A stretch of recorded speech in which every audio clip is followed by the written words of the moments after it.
We're live. How's everyone doing? All right? Yeah, man. Yeah. Good, man. Cool. Hello, So, everyone. thanks for everyone who tuned in last time as well. So, 1989, pretty successful. Quite a few views on there. I said we'd see how it go, and then we'd come back on and do 88. So here we are.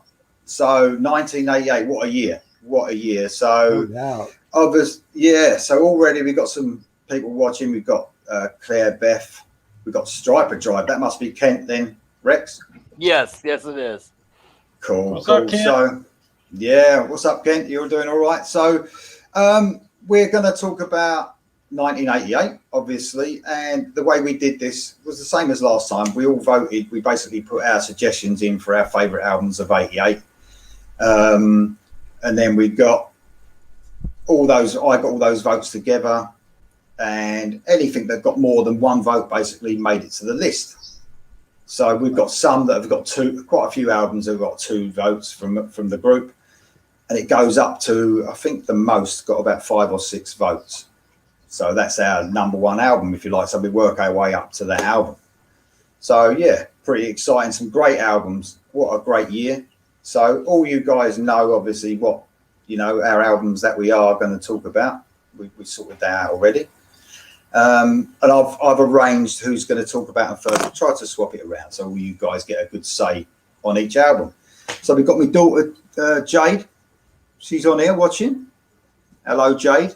We've got George, her other half, my future son-in-law, obviously. We've got Mel White saying hello as well. So Mark's shirts are always rock, apparently, from Striper Drive. There you go. So yeah, he's definitely right about that. So so we've got Rex is here to talk about In God We Trust. So Rex is from Striper Drive, and if anyone doesn't know, Striper Drive is a channel that, obviously, if it's called Striper Drive, it's totally dedicated to Striper, everything Striper. I've been on there a few times. Mark's Chloe's been on there. You've been on there, haven't you, Mark? And really cool programs to watch. I'd suggest any Striper fans go on there and have a good watch of some of the videos. They're absolutely great, really fun to watch, really informative. Yeah, really good fun to watch. And like I said, I've been on there a few times, and every time it's been absolutely great. Really enjoyed it. Hold on, guys. Just got something to do. Just got something wrong with my screen here. Apologies for this. Just got to make my screen bigger.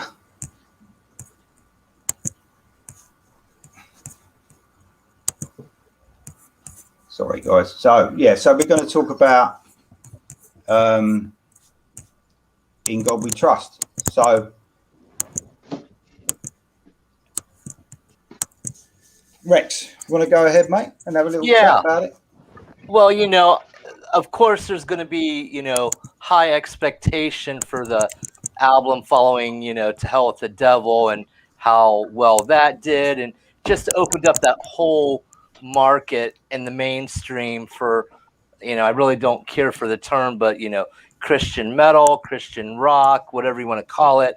And so this album came out, June 28th, 1988. Produced by Michael Lloyd, and I'm Michael Sweet. Oh, now he's gonna make me nervous. Oh, crap. Oh my, now I'm nervous. Michael Wow. Sweet's listening. Hey, guys. Surprise! Cool. So yeah, Rex. Well, I said I'd invite. This is old man. Instead of old man Winter, it's old man Michael. How you doing? Yeah, I got mine going on too, bro.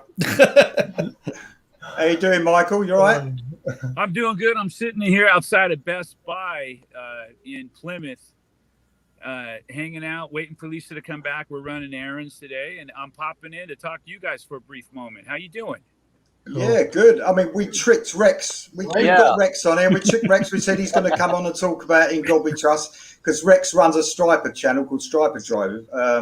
Perry's actually been on there talking to them guys. Nice. And yeah, I just wanted him to meet you and with the rest of these guys as well. And I thought it'd be fun to get you in as a as a little guest at the beginning. Absolutely, man. I heard you talking, Rex, briefly about In God We Trust, and I don't want to step on any toes or waste your time or your moment. I'd put In God We Trust in my number one position for a favorite album of '88 if it wasn't so slick. You guys know how I feel about that. Mm-hmm. Yeah. I think it's a really great album, but it just it was overproduced, unfortunately. But it's still a good Striper album for sure. But you know what choice I'm going to go with? It's not even a metal album. I'll give you my number one. What do you think it's going to be? Any guesses? It's not a metal album. Oh man. It's a rock album, but not really necessarily a metal album. Let me have a look at my list, what we've got, and I'll see if it's one. I think it might be one of them. Okay. Would it be Cinderella? No. No? No. I'm going to say Van Halen OU812. No, heavens no. Okay then. Heavens. Are you kidding me? How about Rattle and Hum by U2, Michael? Whoa, there you go. No, that's a great one. That is a great one. I don't know. I'll let you know then. And you guys are going to probably sneer, and that's okay. I'm going to go with Bon Jovi, New Jersey. That was my second choice. No, that was going to be my second pick. I can see that. The reason why I'm going to go with that in terms of just in the rock genre is, I just feel like the Bon Jovi stuff was always, at least in my opinion, about the song. It always started with the song. Absolutely. Yeah. And just a great song itself. And then the rest was icing on the cake. And I just feel like, there were some incredible songs on that album. Just really well-written songs. Yeah, you're totally right. That probably gets my vote as the last great Bon Jovi album. Yeah. They started to lose me after that one. I know, man. It's sad. It's sad not to, I get it. We're all trying to survive in this crazy music world, and John doesn't have to do anything. He's set for life. But the new stuff is just so. It doesn't have anything reminiscent of the original Bon Jovi sound, in my opinion. It's so different. Yeah. The last song that came out that kind of made me go, okay, maybe they're back on track was "It's My Life." Right? Yeah, I agree with that. That was like, okay, this is getting back to the rock thing. This is cool. But I'll agree with you on the last great Bon Jovi album comment as well. Yeah. Definitely. I haven't listened to them for years now. Well, I've tried to. I've heard a couple of the songs, but I just can't get along with them. I like New Jersey as well. It was a really good album. Yeah, definitely. I can't do them without Richie. I just can't. To me, that's not Bon Jovi. That's the magic. Richie was definitely such an important part of the sound. And even vocally, even vocally, you was. Vocally, the guitar style, just everything. Now, my second choice, the number 2 spot, would be Slayer album. Now, all right, yeah.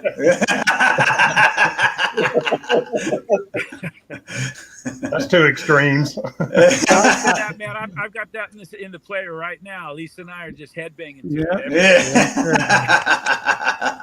Look, man, thanks for coming on. I mean, have you got anything that we don't know about In God We Trust you could tell us about? Any come on, there must be something you haven't. A few things, yeah. You may or may not know, but I got sick during the process. Yeah. And I got pneumonia, actually. And that album took us, about just over 5 months to make and over $600,000 to spend. And I got sick in the process. So tracking those vocals was really difficult for me. And I think because I got sick and I was trying to refine my voice again, I overcompensated with it in time and overproducing. And instead of singing the song 3 times and comping a master vocal, I'd sing it 30 times. And, feeling like nothing was right. And I think it was just that really added to the overproduction and over perfection process. And in the process as well, I wound up singing like I was, flying around in the heavens because I never sang that high in my life, So it was much more difficult to pull off live. Live for sure. Yeah. And I mean, you've got to re-record that, Michael. You've got to re-record that one. What are you going to do? I tell you what I'd love to do. Yeah. Drop tune. He's going to drop tune is what he's going to do. Yeah, I'd love to re-record it and drop it down, drop a lot of the songs down a half step or a step and re-record it. And I think it'd be pretty cool. It'd have more power to it for sure. Yeah. To tell you the truth, we've had this conversation a few times recently because, I met you one time before and you were actually battling some some throat issues here in Louisville. What was it, a year and a half ago or whatever? Oh, yeah. Yeah. And, I know that was a scary time too because it was like right around COVID and everything. Anyway, I was a kid growing up. I've told the story a million times in interviews and stuff. You guys inspired me to play. You and Oz did. And my first real metal concert was in Chicago at the Odeon with Hurricane opening for you guys. So a whole career ensued after that, trying to emulate what you guys did. So that's a bit of legacy for you. And I've told you that story before, but you've met a million people. So, well, but anyway, that production, I'm a producer now, and Lee and I have had this discussion that if there's any weakness in Stryper, it's been the productions have been so polished that you lose that live that teeth in what you guys are live. And, and you're getting, I've noticed the new record, it's I know it was intentional on your part to get that back, that growl, the bass tones, the rumble, I'm saying there's a lot more punch in the low end and stuff. And I think that it's going back to that, that early on, just raw energy that you guys have live, Well, thank you, man. Yeah, there is a certain special, unique energy Stryper does have live, and that's hard for any band to capture for sure on recordings. But Stryper tends to, when we get in the studio, we like to do a lot of tracking and layering and whatnot. And what can happen often is that's hard to pull off live, and you got only 4 guys. Absolutely. It can make it difficult, and then you lose some of that, and it's just a totally different thing. But there is something cool. Obviously, some of the albums, Yellow and Black Attack, has a very raw, you get what you get kind of sound. And then now the newer albums, we're trying to take people back to that raw, you're in the room with Stryper kind of sound. But yet making them slick too, and just kind of figuring out a way to blend the two together. And that's tricky. Hopefully we're pulling it off. Well, what I was going to say, Michael, about the album, there are some really good songs on there, and Jonathan also has alluded to this term that I'm going to use, but it lacked the punch. Like you said, it was too polished. Right. And if it was like the last 4 albums, production-wise, that thing would be rocking. Mm-hmm. Yeah, it's got something to it. There's some flavors to it that are really good, some good songs. It's got something special, and oddly enough, it's a lot of fans' favorite album. I would say that for myself. I'd probably put it maybe number 6 or 7 or 8 on the list. But if it was redone, I think it could be really special because there's some really cool songs on that album. Oh, well, imagine if you did The Writings on the Wall with the production of, say, No More Hell to Pay or even The Devil Believes. I mean, that thing would be incredible. Yeah. It would be. It could be. But and what's funny is we could do that, and then you'd still get those people that would hate it because they love the original. Yeah. Yeah, nostalgia, isn't it? It's nostalgia. That's what it is. But I think, with your Spirit House recordings, I think the In God We Trust album would be the one that benefits the most from a re-recording. I think you're right. I totally think you're right. And we've talked about doing that, and we will do that at some point in time. It's just the tricky part's going to be figuring out a way to kind of rearrange everything so we could pull it off, because my voice doesn't sound anything like that right now at all. Well, and we all know that. So I would say, Michael, just do it, your best. And fans know that. Fans know that album you sang so high on, In God We Trust, that's not realistic, really. I think 90% of Stryper fans prefer your voice as it is now. Yes. No, absolutely. Yeah. Well, you know what we did in order to pull that off is Oz had to slam my cojones in the car door before every song track. them tight pants you wore back then. That's what it is. Yeah, that's what it was. Just size down on the pants. Oh man, I Listen, joke about that all the time. Maybe you could inhale. Maybe you could inhale a helium balloon before you go in to sing it. Exactly. Yeah. I mean, it really was at a whole different level, Yeah. range wise. It was crazy. You know what? I mean, that, from a production point of view, that would be an album that I could see doing a reimagining of, like literally, like "In God We Trust" reimagined in a more modern, drop-tuned, raw style. For Because, like sure. you said, the songs were there, man. Like I could just, you hear, even the song "In God," this that jun jun jun jun, that chunking rhythm, just with a little bit more drop tune to it and just beef to it, and I can see it just being completely reimagined into something really heavy and just really doing justice to the songs. Yeah, For totally. I agree. It'd be fun to do. It'd be a great project to do. And, there's still some old songs from like the Yellow and Black Attack and even Soldiers and To Hell with the Devil that I'd love to have another go at. Like, there's just some great old songs. There's so many things about every album that we don't like the production. Like To Hell with the Devil, the cymbals are gated. There's things that really bother me about that. Oh, album. yeah. The Yellow and Black Attack remix I can't even listen to because it's just swimming in verb. Yeah. There seems to be something with every album. It's crazy. It's Soldier Under Command. There's no bass. It's lacking the low end. It's always something. But I guess that's the way it is for any band most of the time. Was there a lot of pressure, Michael, on you to follow up to Hell with the Devil? I mean, there had to be like, what are we going to do? How are we going to sound? What producer are we going to have? Was there a lot of pressure to follow that up? Sure. Yeah. I mean, we probably put the most amount of pressure on ourselves from ourselves. It came from us. Because my personality is to always outdo yourself and outperform yourself with each album. But the label too was really, definitely honest. Like, hey guys, come on, you got to deliver. We need this, we need that.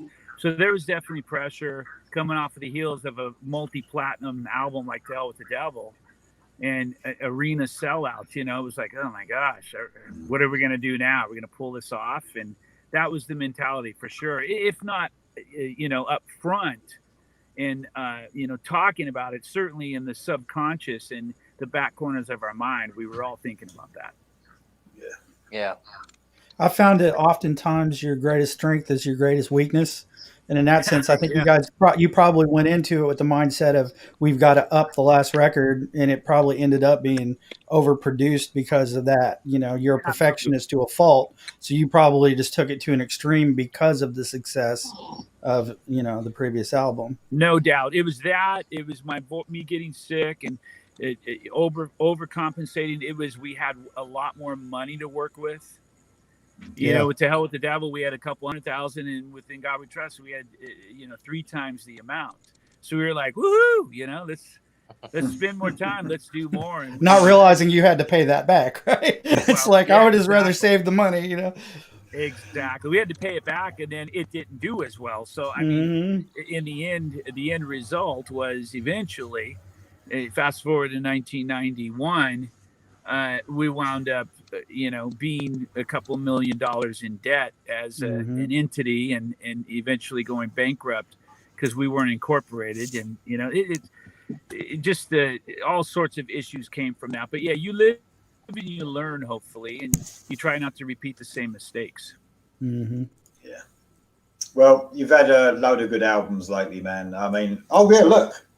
I haven't got this here on purpose, really, but this came yesterday. Wow. Yeah, I haven't listened to it yet, so I'm going to listen to it on the way to work tomorrow. So, yeah. It's really cool, man. Listen to the CD. The vinyl sounds really good, too, but the CD sounds better. It's a little louder. But, the thing I like about that album, some people, a few people, not a lot, but a few people took it as a disrespectful thing to Stryper. And it really wasn't about that. I did that album before Striper reformed, and I always felt like it would be really respectful to release it to show the world what the original guys did, the drummer Derek and the bass player Lou. And it just sounds, in so many ways, it really sounds better. It's a tighter, punchier album, and it's really cool to be able to get it out there for the world to hear. Yeah. That's great. I can't wait. It's really good, Michael. To me, that's almost what I think. If you guys redid, In God We Trust, those same comparisons between the original Reborn and Reborn Revisited, there's no comparison. Reborn again is incredible.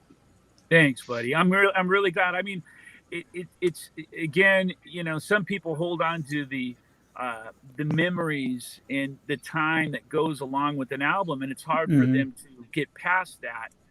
But I really think anybody with a set of ears, if you A/B those two albums, the CD from Reborn and the CD from Reborn Again, you're going to have to admit that, wow, yeah, that one sounds better. And you take the blindfold off and it's going to be Reborn Again. There's just no question about it. It sonically sounds better.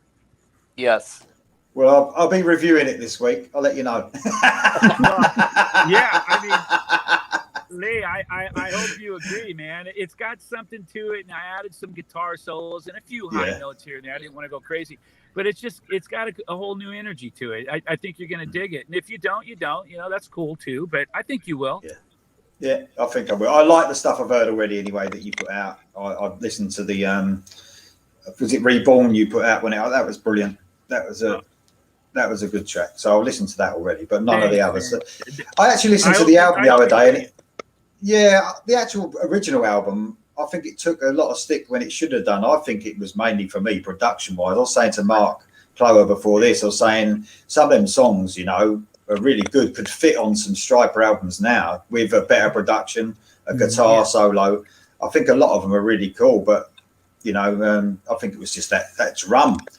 You love the drum sound, didn't you, Rex? You like that in that album? Yeah. I mean, not on the original. That I know that was terrible. I hate to say that, Michael, but it's not good at all. It's okay. It's okay. And here's the funny thing. I agree with you. I mean, I think again, anyone with ears, you can't disagree with that. The drum sounds weren't great on that first version, but there were reasons for that. Basically I had recorded it and we re-recorded it, and I remember that I didn't feel that we were ready, especially Rob wasn't as familiar with the stuff as he should have been. We were experimenting, trying different studios. We hadn't locked into a spirit house, which is heaven on earth, Danny and the whole thing. That's why we get great albums now. So we hadn't found ourselves yet, and the drum tones just weren't great. We had to do a lot of the editing, and we lost a lot in the tones. But you can hear these new the old original drum tones, which are new, and you'll see like, that's what they should have sounded like. They're just more in your face and punchy. Right. Well, you got to remember, you guys weren't together for like 11 years or 12 years, and then you're going back and trying to do that, and it's your first time back. There's a lot of stuff without all that too. Oh yeah, no doubt about it, no doubt. And you got to be ready. And when you dive into the deep end and you're not ready, you're going to have trouble swimming. And it's like that's what happened with that album. In all fairness, we weren't polished. We didn't have everything back in order yet. Yeah, and it was that time. It was a bit strange time for music altogether, wasn't it? As well, Absolutely, no question. We were trying to find ourselves, and we were following the grunge movement, and the 90s and the 2000s, and no guitar solos and lower vocals, and we were just kind of thinking, oh well, maybe we should try that. Maybe people will like that more. And we're trying to find ourselves again. Well, quality always comes back in the end, and we've got that music back now, and we, not just Striper. There's a lot of great bands out there now, Yeah, at least we didn't pull a George Lynch and try doing a rap album. You know what I mean? Oh my god! Oh my! Or even Sabbath tried that. If George sees this, I love George. No disrespect, but I'm just saying you can. The point I'm making is you can go to the extreme, Yeah. you know. Definitely, mate. Definitely. All right, listen, Michael, I'm going to let you get on shopping. Thanks for coming on and talking to us, guys. Really appreciate it. Guys, Thanks, bro. Wherever you are, you guys stay safe, and I look forward to seeing all of you guys when we start touring at a Striper show. Okay. Definitely. I'll be there. Michael, I will before you be go, there.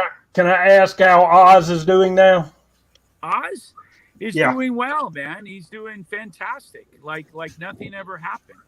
Great. You know, he like 3 days after his surgery, he called me and sounded fantastic. And they could have gone home even sooner than they thought, but they stuck around near the hospital for an extra week or so, and they've been home, and he's out and about and doing absolutely wonderful. It wasn't.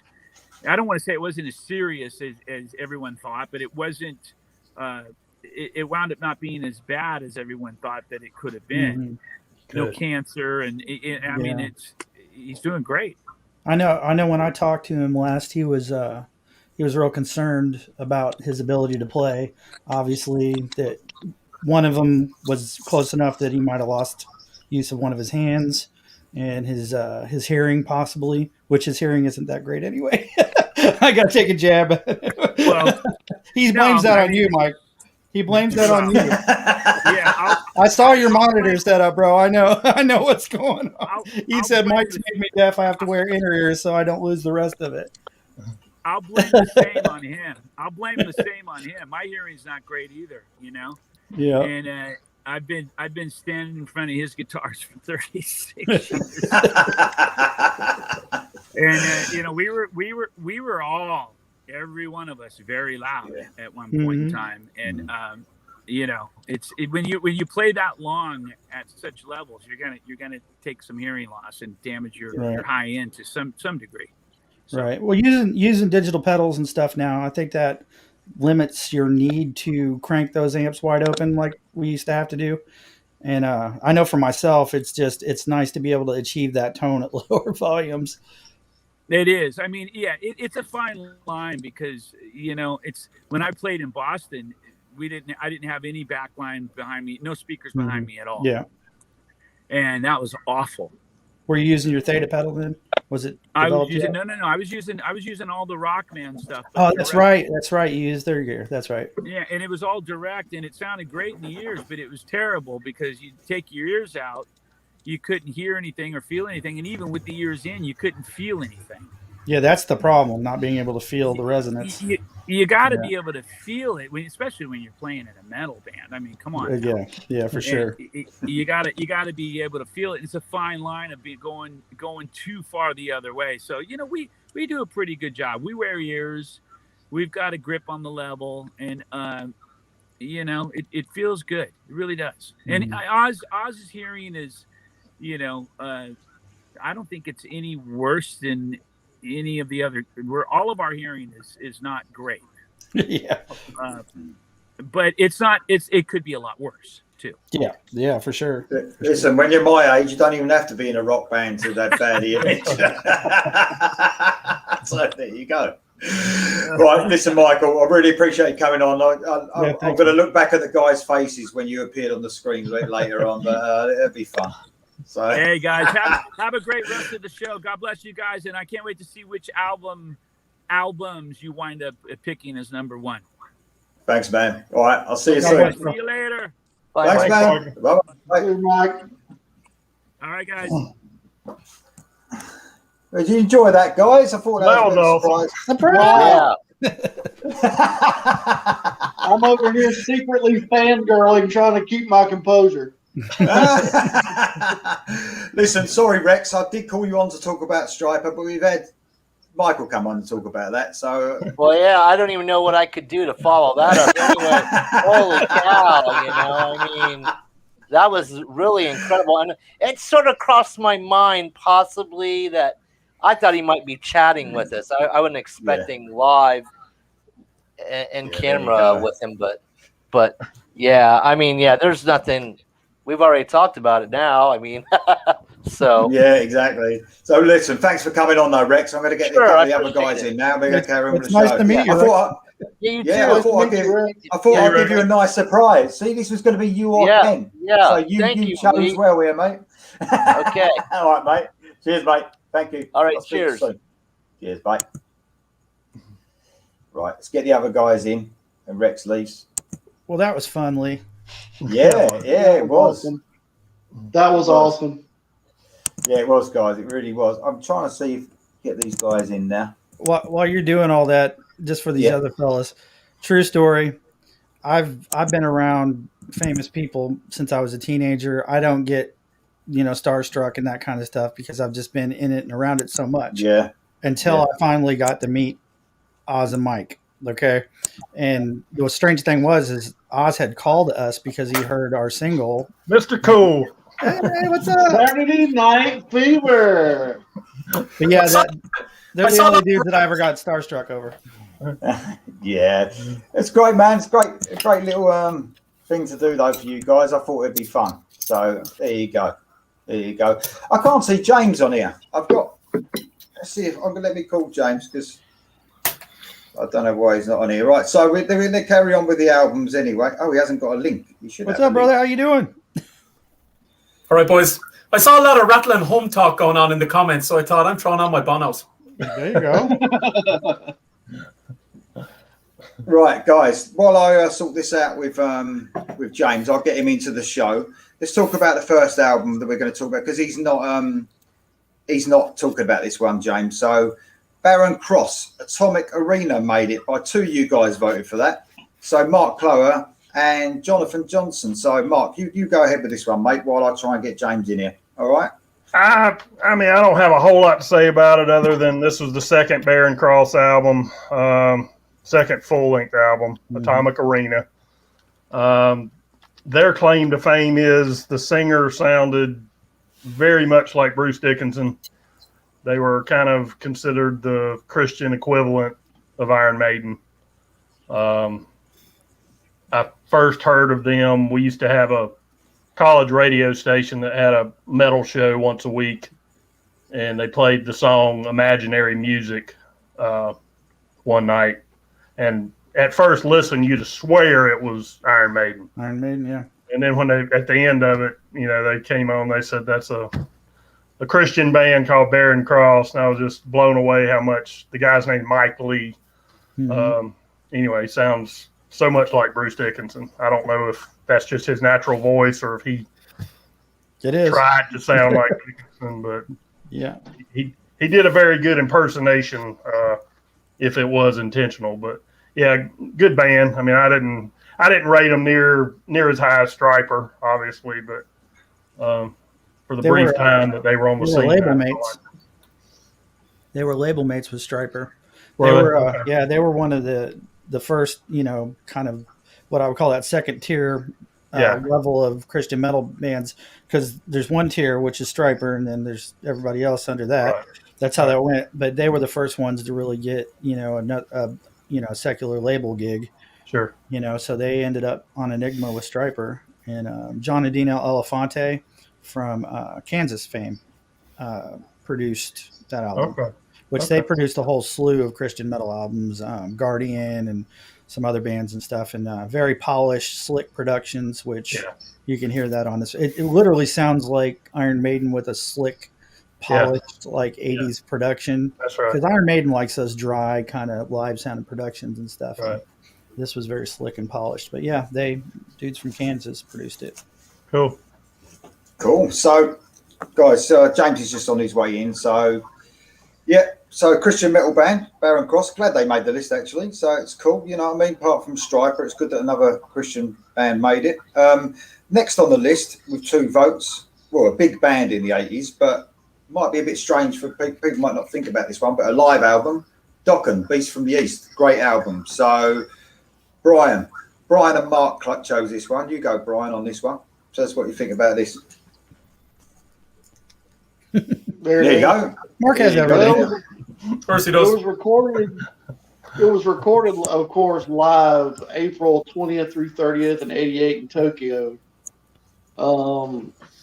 label's Elektra, and it was produced by, of course, Dokken and Angelo Akiri. It was the, let's see here. I lost my notes. Take it away, Mark. Well, I hope it's 1988 because that's the one we're on. Yeah, it was definitely 88. 88, yes. I was just going to say this was the last release of that classic era of Dokken. After this album, they split up for a number of years and eventually came back in 95. But the standout to me on this album was the one new studio track that they tacked on at the end called Walk Away. I've mentioned this many times on Lee's channel when we did our Dokken Top 10 show. I think I ranked it number 5 on my all-time favorite Dokken songs. Just a heavy ballad type song, and it I miss Dokken the way they are. I miss them the way they are. Even yeah, like, I know them albums ain't bad. They done recently. They were nothing. They've never captured that classic vibe again, regardless of who was in the band. But unfortunately, they couldn't get along and went their separate ways for a good while after this album. But yeah, a great live album, a great studio track at the end of it. Do you know what when I saw this on the list, Lee? I thought to myself, is a live album allowed? Right? Is that within the rules of this game? And I'm actually glad it was, because I listened to it a bit over the last few days. It's some production on this album. It's so clear. Yeah. It is so clear. It's so good. It was recorded. I read up on a little bit. I don't know if you've got your notes back, Brian, but it was recorded in front of an audience in Japan. And I think back, I don't know, Jonathan, you might know a little bit about this as well, but in Japan back in the 80s, they were such a great hunting ground for rock bands, weren't they? Whether you were a big band or a little band, anything from the band I Love Harem Scarum right up to Dokken. You go to Japan, you got the fans. They were great. It was a great audience, particularly to record a live album like this one, and the sound is just fantastic on it, which isn't always on a live album, but the production on it is just superb. Yeah, you know what? A lot of bands back then, we spoke about this before, and all their live albums were better. There's more energy in them. A lot of bands back in the 80s, they were some of the best albums, the live ones. And I don't think it's like that anymore, really. I used to look forward to a live album, not so much now. And I think the energy was ramped up big time on, because some of the production was suffered, didn't it, with bands in the 80s. But the live albums, it just seemed to be better, rawer, more energy. AC/DC's live album, that was with Bon Scott, If You Want Blood, that was just fantastic. They just ramped up the energy, and it seems to be better. Every version was better. Judas Priest, not one of my favourite bands, but their Unleashed in the East live album is known as one of their best albums. Everything is just ramped up the energy to the max. So my information could be wrong, but this was Grammy nominated, as far as I'm aware. I think it was, mate. I think I had something written down about that earlier. It hit gold as well, so it done well for a live album in the US. So it hit gold as well. So absolutely brilliant. To be honest with you, I mean, Dokken struggled getting platinum records, so to get a gold live album, that's a big one. Definitely, mate. Definitely, yeah. I don't know what's going on with James. He said he didn't receive a link. I just resent it to him. He says he's got it now, but he's not come in yet. So we just have to keep going, and hopefully he'll come in. Okay, Dokken, cool. So we're still at the 2 votes. We got a big name now, though. We got Ozzy Osbourne. No Rest for the Wicked. So James actually voted for that, and Mark. So Mark, as James ain't here, mate. Do you want to talk about it? So it's released on the 28th of November, and it went double platinum, this one, in the US. Double platinum, the 5th Ozzy Osbourne album. This is the last Ozzy album that I really got into. Not to say there wasn't some good stuff on the follow-up albums. No More Tears, when it first came out, I liked it a lot, but that's when Ozzy exploded into the mainstream, and he just got so overexposed on that album. And I just can't get into it as much as I did the earlier albums. But No Rest for the Wicked was obviously the first album with Zakk Wylde, who replaced Jake E. Lee. I would have preferred Jake had stayed in the band, but that wasn't to be. Zakk came in and brought a whole new style to the Ozzy repertoire again. Each guitarist he had their own unique style. I think Jonathan mentioned before that Zakk was kind of a hybrid, so to speak, of the styles of Randy and Jake. Yeah, And very much so. I definitely would agree with that. But Yeah. he had a more modern tone, I guess, to his playing. The hero on this album to me, though, is the thunderous drumming of the late great Randy Castillo. Incredible drummer who just unfortunately left us way too soon. What is the deal with drummers dying young? I don't know what that's about. Kind of like Spinal Tap. Yeah, I mean the list of Eric Carr. I mean, there's just a bunch of guys that just died young. Yeah, but anyway, overall, for the most part, I like all the songs on this album. My favorite song on this album is actually the hidden bonus track that they tacked on at the end that on the original issue was not even listed, a song called Hero. At the end of the album, you think it's over, and all of a sudden this extra song comes in that's not even listed on the album. It was a great mid-tempo song. That's my favorite on the album. They did get a little, this is where they started to get a little bit silly with their songs, like Crazy Babies. I could do without that one, but pretty much every other song on the album I like a lot. Let's give a quick shout out, guys, to the people that are watching and commenting. So I've got Mark199. I think he was on last time, mentioning loads of albums.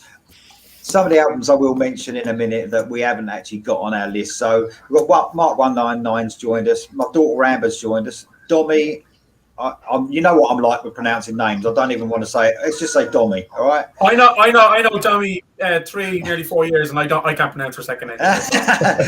So you got Claire. Claire, that's one of your friends, isn't it? Darren, Claire Beth. That's my sister. She would be ready to rip the piss at any point, yeah. Yeah, and my neighbour Steve Mayer, he put a load of like joke sort of suggestions. I won't even say what they are. Really bad pop music. I think he's trying to wind me up here. And we got Born Distracted. Lee's cat wants a word. Yeah, I've got a cat. Of course, I've got a cat crying in the background, wanting to go out. So I'm surprised mine isn't. She's usually in my lap. Yeah, so obviously someone can hear the cat, so I might have to let her out. Makes it real hard to record in the studio when my guitar's supposed to be in my lap. My cat's trying to climb up in the middle of it. So a couple that we haven't actually got on our list that I'll just mention quickly. Someone actually else has mentioned U2. That was my missus. She likes a bit of U2. I don't know if that really fits on here, but oh, you got to give them credit, man. Yeah, there's a lot of metal bands that steal stuff from U2. Trust me. Yeah. I have. Yeah. We got Poison. They was mentioned by someone on here, but they didn't quite make the list. I put them on the list, and I was absolutely fuming when you said there's your list and they weren't on it. Well, what's wrong with you people? It needs more than one vote. LA Guns and Winger. I actually like Winger, but didn't like. I think that was their debut album. I didn't like their debut album that much, so that's why I didn't vote for that one. But there you go. We can't talk about that. It's politically incorrect to talk about Winger now. Songs like "She's Only 17" will get you thrown in jail now. So, writing the song. That is true. That is true. Yeah. So, let's move on to the next album. Now, I'm actually involved in this next one. Oh, we got Jam's actually here. Oh, good. Here we go. Here he comes. This is our last member just coming in. I think he's coming anyway. I pressed him to come in, but he's gone a bit blank at the moment. He should be here in a second. So this next one, I'm really, really glad that Jonathan voted for this because I was a bit worried I weren't going to be able to talk about it. So it's Crimson Glory, Transcendence. So, man, I'll tell you what, this is my favourite one on the list, apart from the one that's actually made it. to number one, like the one we all voted for. I think this is so close to the top album. Transcendence. If any of you guys hadn't heard it, it's absolutely amazing. Very much in the Queensryche vibe. They were influenced by Queensryche. You couldn't get away because they came after Queensryche.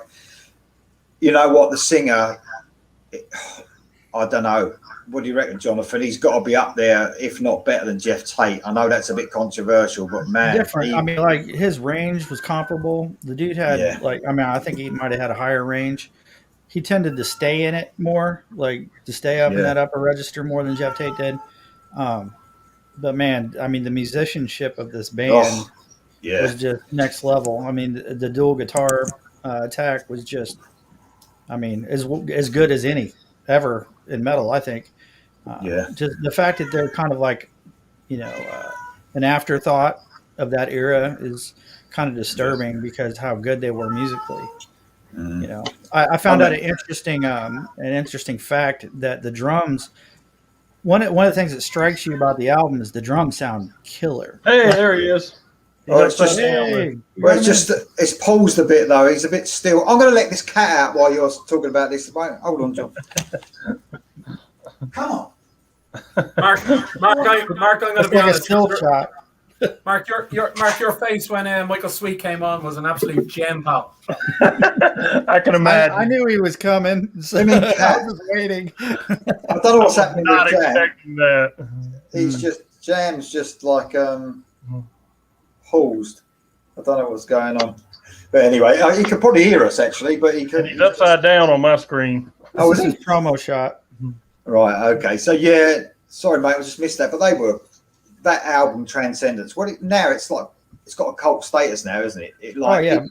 Now it's known as one of the best progressive metal albums ever. Oh, it's great. But the drum, the first thing I noticed when I first listened to it is for that era, the drums kick butt.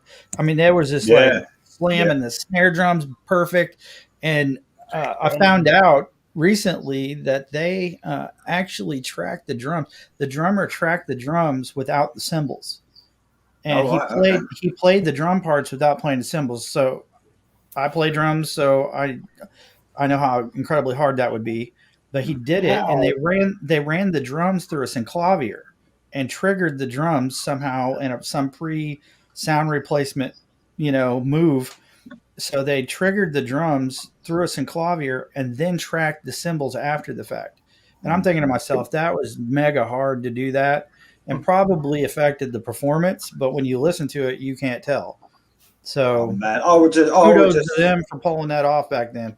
I would just say to anyone watching this who may not have heard that album, man, that's like as fresh today as anything you were here. It sounded like it came out yesterday. Honestly, it is absolutely outstanding album. So heavy, so melodic at the same time. You know what I mean? And the singer Midnight, who passed away, another one who passed away, that's not his real name, by the way, Midnight, I don't think. But what an amazing voice. Just reached some highs you wouldn't believe. And so much feeling in his voice. He put everything into it. Everything. He sounded like his life would depend on it. Absolutely superb. I'm really glad you chose that one, Jonathan, because I was getting a bit worried that would have been my honourable mention if it didn't make the list, for sure. Yeah. So, okay, thanks for that, guys. So I don't know what's up with Jam. He's just freezing. He's not coming in, so we just have to carry on. So Jam was actually on the next one with me, which was Helloween, Keeper of the Seven Keys Part 2. So, I mean, I'm not a Helloween bringing out a new album this year. So I know they're not everyone's cup of tea as well, because they're this sort of European power metal, speed metal type thing. And sometimes some of it ain't for me. It's a bit too happy for me sometimes. I like a bit my metal to be a bit more serious, But I think the two albums, the Helloween albums, 1 and 2, Keeper of Seven Keys Part 1 and 2, were just amazing for me. When I grew up. Michael Kiske or Kiske, however you pronounce his name, the singer, he had that Bruce Dickinson, Jeff Tate, another singer that sounded similar to those guys. An amazing album. It'd be on a lot of people's list for 1988, I'm sure. And that Keeper of the Seven Keys Part 2 apparently is seen as they sort of invented that European speed metal type stuff. So a great album, but I'm only here to talk about it because James, for some reason, can't come in. Oh, James. Sorry, Lee. I think Lee, James. Lee, I've got to say, my sister said in the live chat, Jam's a bit like your cat. He doesn't know if he wants in or out. Oh, here he is. Look. No, he's paused again. He was moving in the screen. He's right. She's right about the cat, though, for sure. Oh, he is moving, but it's very like. He's got dial-up internet, I think. Yeah, I don't know what. it might mean I've got so many people in my house that I can't actually get everyone to work properly. I don't know. That might be what it is. I'm not breaking any laws, by the way. I've had more people move in with me. All right, don't ring the police. All right, okay. Oh, God. Right. So anyway, right. Let's move on to the next one, guys. So we've got. This is James again. It's such a shame because James's albums are all hitting now, but Jonathan's also voted for this one. Anthrax, State of Euphoria. Yeah, that was a killer record, man. It the production is kind of dry on it, which I tend to like with Anthrax. It had a really nice polish to it, but it was very dry, not like a whole lot of reverb and stuff on the drums. And the thing that makes Anthrax work, I think, has always been Charlie Benante and Scotty Ian. I mean, the connection, the rhythm that's in that band, and Benante's drumming is just, I don't think he gets enough credit for his drumming. Because if you listen to their catalog of material, he's an animal. I mean, the guy's an absolute animal. And from what I understand, he writes a lot of their music, like even the guitar stuff. He's a guitar player as well. And I don't think he gets enough credit, for how much he impacted music in that era, specifically thrash and stuff. A lot of those players just bit off his style so much. But yeah, I mean, a great record. I think for me the standout track off there is Schism, because it's this real punky and weird, and starts out with this weird drum thing going, this drum lick. But yeah, just a great record. I mean, what can you say about it? It's an Anthrax album. I've always felt like the weakness of Anthrax was the vocals, simply because he's not the greatest of singers, but somehow it works. His little punky flair with what they do just seems to work. It's just a chemistry thing with them, and that sour New York attitude and not taking themselves too serious. They're just incredible. I don't understand how they didn't get the respect I think that some of the other bands did. In that genre, but it probably is because of their vocals. They didn't have that guy, and they attempted to get it when they got your boy from Armed Saint. I forget his name, but got him, John Bush. Yeah, they got him in there, and that was cool, but it wasn't Anthrax. What they did with John Bush was great. I loved it, but it wasn't Anthrax.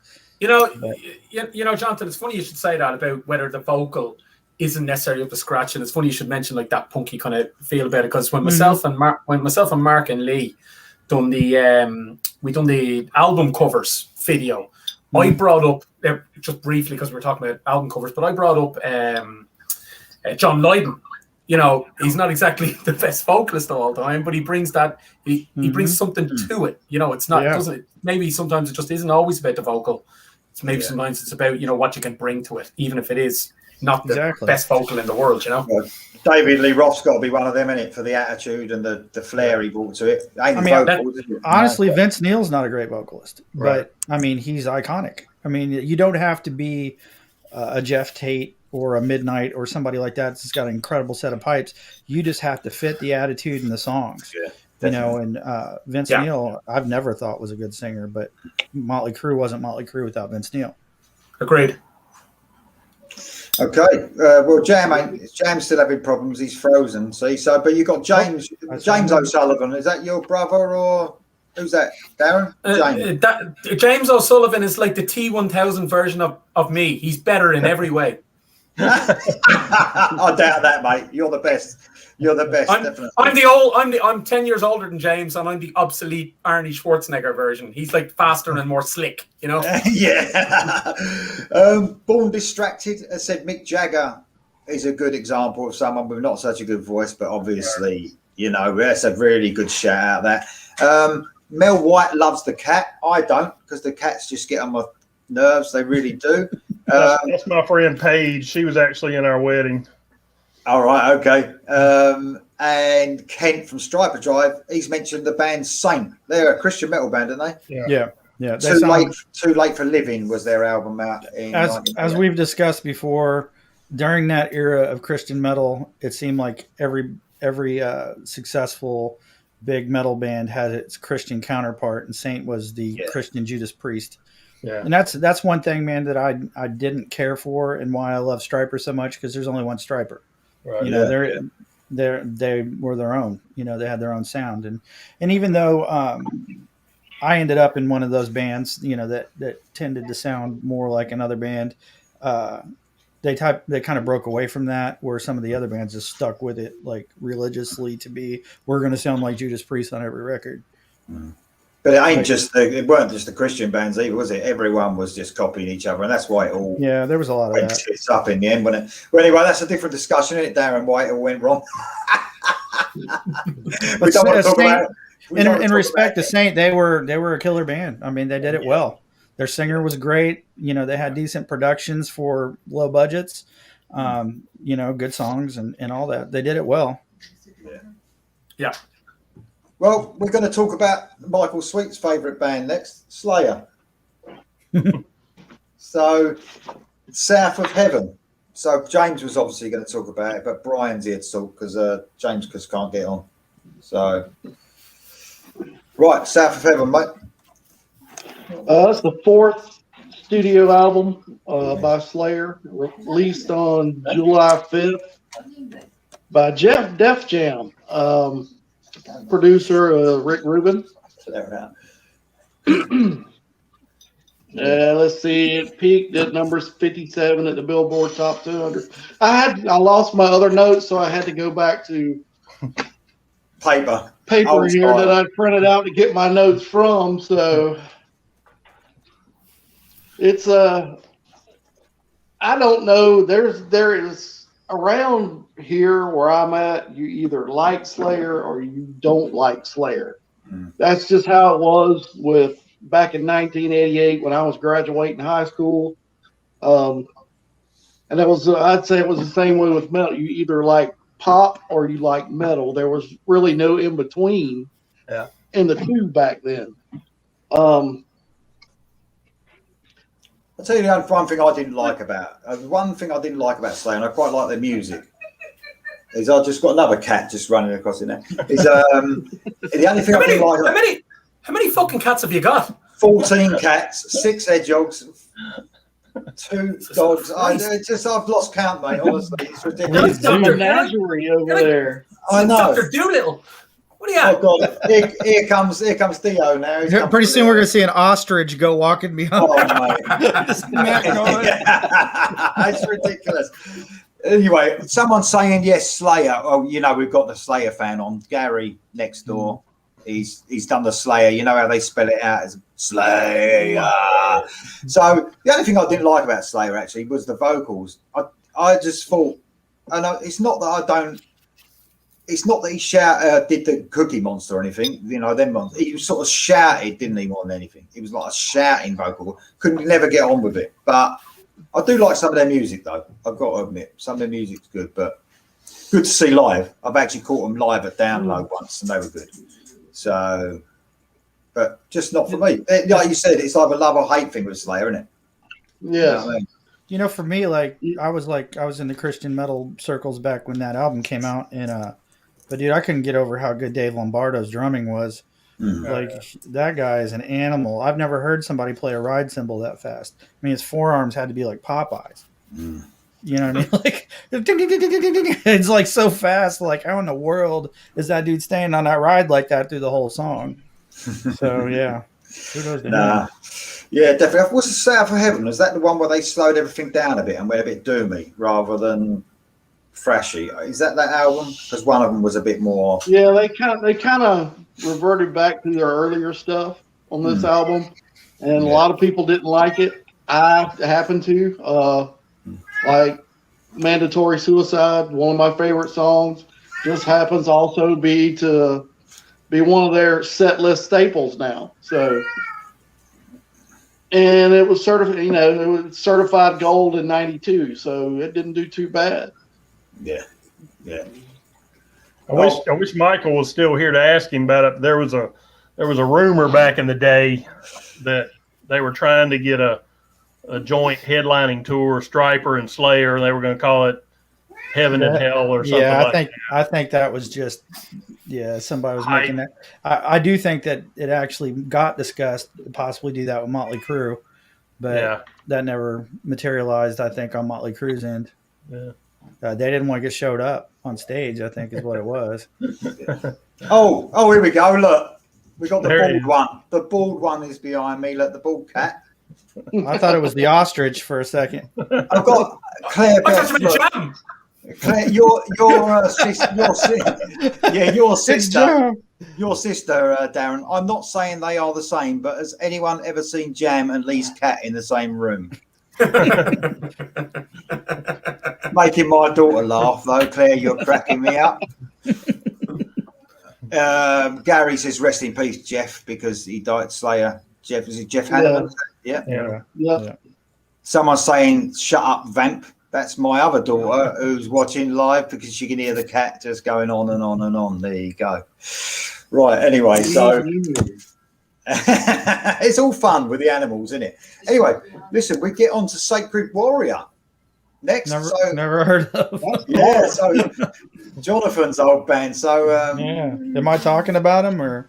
Well, that's not the original cover. Well, that is, isn't it? There you go. You got it. I've got Mark and yourself talking about. Let's do it that way. So I think we should let Jonathan talk about Sacred Warrior, shouldn't we? Well, I'll talk for a second because he'll probably say different things than me. But obviously, this was my first exposure to Sacred Warrior when they first came out, and this album ripped. I mean, it definitely stood out from everything else in the whole Christian metal genre when it came out. I mean, it's like an exposition of double bass drumming from beginning to end, and just heavy, progressive, these high vocals and incredible vocals of Ray Parra, obviously the singer for Deny the Fallen. When I heard his voice, it changed my life because I know this may be sacrilege to some people. I think Ray's a better singer than Jeff Tate. He can do things that Jeff can't do. And when I heard his voice live, I was like, holy crap, this guy's like a 1 in a million vocalist. And the thing is he could do it live and he could do it in his sleep. And it was just like unbelievable. And not to mention the fact the musicianship of the band was next level. So, I mean, they could have, had they not been a Christian metal band, they could have competed and dominated anybody in the secular market. And, the comparisons to Queensryche are fair. Because of the level of Ray singing and how his voice was, but he didn't sound like Jeff. Technique wise, there was a lot of that. But when I heard this record, man, it changed my life. I was just like, wow. And so I was a super fan through that album and Master's Command and obviously Wicked Generation came out. We were an opening band for Sacred Warrior on multiple occasions. The producer, Cesar Kalinowski, who started Intense Records, who signed Sacred Warrior and White Cross. He produced the first White Cross album. He discovered Deliverance and Vengeance Rising. So some of the absolute classic, the Mount Rushmore of Christian metal, this guy single-handedly discovered them. Well, he was a huge fan of my band Zeal that I was in before I joined Sacred Warrior and had attempted to sign us on multiple occasions, cornering us in our dressing rooms when we opened with Sacred Warrior, for Sacred Warrior and stuff. And ultimately I ended up playing with Sacred Warrior when I turned 19. I got the gig with them, but it was just a weird thing, man, going from being a fan. And I mean, other than I like Wicked Generation because I feel like it was the pinnacle of Sacred Warrior's sound. It was the culmination of what they were becoming. But man, it's hard not to pick Rebellion as the best Sacred Warrior album because they just came out of the gate just kicking and screaming, man. It was crazy. Yeah. So I'll hand it off to Mark and let you say whatever. But yeah, Kent's a big fan. Obviously, Kent's a big fan. He said the drummer, is it Tony Velasquez? Yeah. He said he's just mad on the album. So oh my god, he was. Yeah, we called him Animal. Yeah. I was just gonna say I love the title track and the song Famine. Those are my two favorite on that album. I always wondered if he intentionally was trying to sound like Jeff Tate, or if that was just his Well, natural. there was definitely that, in the sense of that was the greatest singer, the inspiration at the time Sure. for that style of music. So everybody, like Helloween, all those bands, there was a bit of that going with everybody. But Ray just had the natural ability to do it when other guys couldn't. And I heard that Jeff Tate actually said in an interview that of all the bands that actually were, that sounded a bit like Queensryche, that Sacred Warrior was his favorite because of the vocalist. Okay. So evidently he was a fan. So that's interesting to know. Cool. I asked that because he doesn't really sound like that on your new project. No. So I didn't know if that was, he was trying to sound like Tate, or if that was just his natural voice. That's how Ray sings. We had to literally design the sound of Deny the Fallen, because he wanted the world to know that that's not the only way he sang, but that's the way he writes, if that makes any sense. So I wrote all the vocal parts and the lyrics and stuff on the Deny the Fallen, and he did those melodies and showed that, I can sing anything. It's just, I default to writing like that. So that was kind of the deal. But the guy can sing anything. I mean, he can sing the alphabet. It's just, he's unbelievable. Right. So next up, we're into the free vote category now. So we're all those ones we've spoken about are only received 2. So now we're talking about the more popular albums. Myself, Mark, Chloe, and Brian voted for this one. So a huge album for me. Vinnie Vincent's Invasion, All Systems Go. So 17th of May this was released. I don't know. I couldn't find how well it done, sales wise, but I know this paved the way for Mark Slaughter, didn't it? It made him a big name. But man, I love this album. I didn't love it as much as the debut, which we'll probably get onto in another year when we do another year, an earlier year. But man, Vinnie Vincent's playing he's one of my favourites. Absolutely mental guitar playing on these 2 albums. I know there was another album later on, but these 2 are the ones, aren't they? The debut and this one. But do you want to talk about this one, Mark, a little bit? Vinnie Vincent's Invasion. Well, we've talked about this album in other episodes, but I know you prefer the debut. I actually prefer this one. My 2 standout tracks on this are Ashes to Ashes, and then the amazing ballad. That time of year. That is an amazing song. Oh, mate.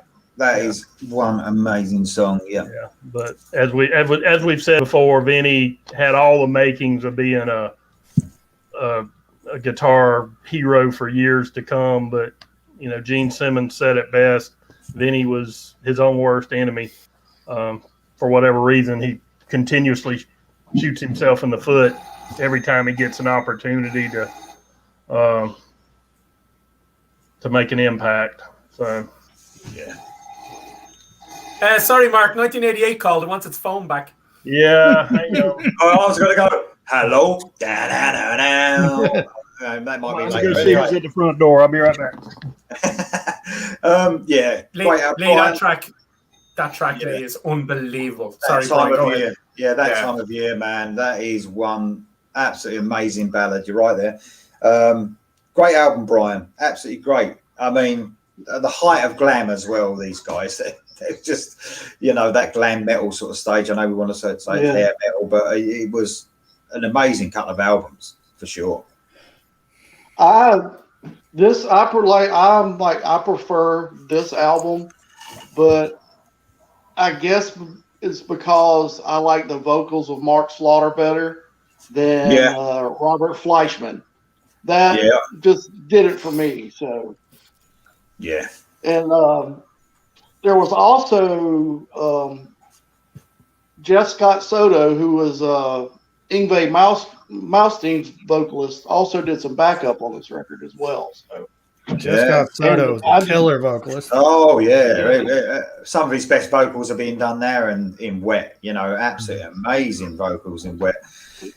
Just before Mark gets back, so we've got 1982 DMC, who's just put a comment out. He's put the band Dare. I remember them, AOR band, I think, Out of Silence. Yeah. And also Magnum, one of your, Darren, you like a bit of Magnum. Wings of Heaven was 1988. Absolutely. Great call. Very good call. Kent Scriber. Now, this would have been one of my, I was going to mention this one. I voted for this one, but no one else did. Christian metal band, Shout, It Won't Be Long. I love Ken Tamplin's voice and his guitar playing. And, well, I don't know if I'm going to mention the next one because it might be Jonathan Johnson's honourable mention, so I don't really want to mention that one. There's a good chance that will be his honourable mention. So I won't say what that one is. So Jonathan's probably... You know me well enough to know where I'm going with this. Yes, I do. So anyway, Vinnie Vincent's Invasion. Lee, just before we move off Vinnie Vincent, now that Mark's back, I just want to ask you a quick question, Mark, because the only Kiss album I've reviewed on my channel so far was Creatures of the Night. Now, we've talked before. I asked you about Tommy Thayer, and you were... But what about Vinnie Vincent coming into the band at that point? Just very briefly, because we're talking about Vinnie Vincent here, and this is a couple of years after he left Kiss. Where are you in Vinnie Vincent? Yes or no in Kiss? Quickly. Yes. Fair enough. I'll always prefer the original lineup. Actually, my second favorite Kiss guitarist next to Ace would be Bruce Kulick. Right. Vinnie was probably a better technical player, but I prefer Bruce's style, I guess, for lack of a better term. But I really like what Vinnie brought to the band. He just, for whatever reason, he couldn't accept his place in the band. He, like I said, he kept shooting himself in the foot for whatever reason. But for his brief tenure, I like a lot what he brought to the band.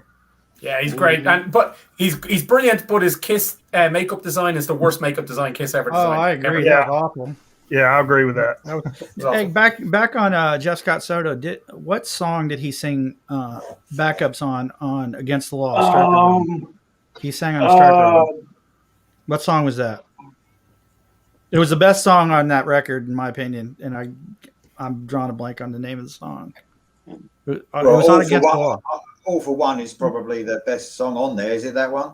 It was one of the heavy bangers on that record. Caught in the Middle. Caught in the Middle. Yeah, that's the one. He sang backups on that one.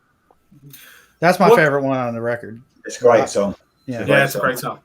Yeah. One last question. Mark Slaughter's vocals. What do we think? I like him. I prefer Robert Fleshman's vocals myself. So he gets way up there real high, which at times he sounds a bit like a female. His voice is so high. But overall, I'd say Fleshman's a better singer. But I like the songs better on the album that Slaughter sang on. They toned it down a bit on that second album. On the first one, it was really raw, and Vinnie Vincent's guitar was turned up to like Spinal Tap again. It was turned up to 11, and it's just ridiculous. Just before we move on to the next one, we've got Dommy again, mate. Darren saying Lillian Axe. I remember Lillian Axe, quite a rare one. So they had a debut album out that year. So I remember the band, but I can't remember any of their music. Anyway. Lee, you know that saying where they say people have imposter syndrome? I feel I've got imposter syndrome when I'm on this call and Dommy's on the chat, because Dommy is like shit hot on her knowledge of metal. I feel like she should be sitting here and I should be commenting. She's unbelievable. Yeah, she's definitely interested in some of the stuff she's coming out with for sure. So Lillian Axe, I remember them. So we're actually up to number 11 now. So we've only got 15 albums to talk about. So number 11 was voted for.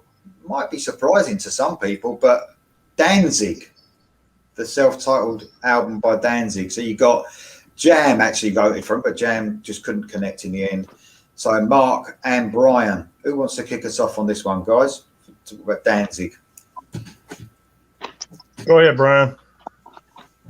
Oh, you might as well start. I'm having to thumb through all this. Brian's having a nightmare. He got too many notes.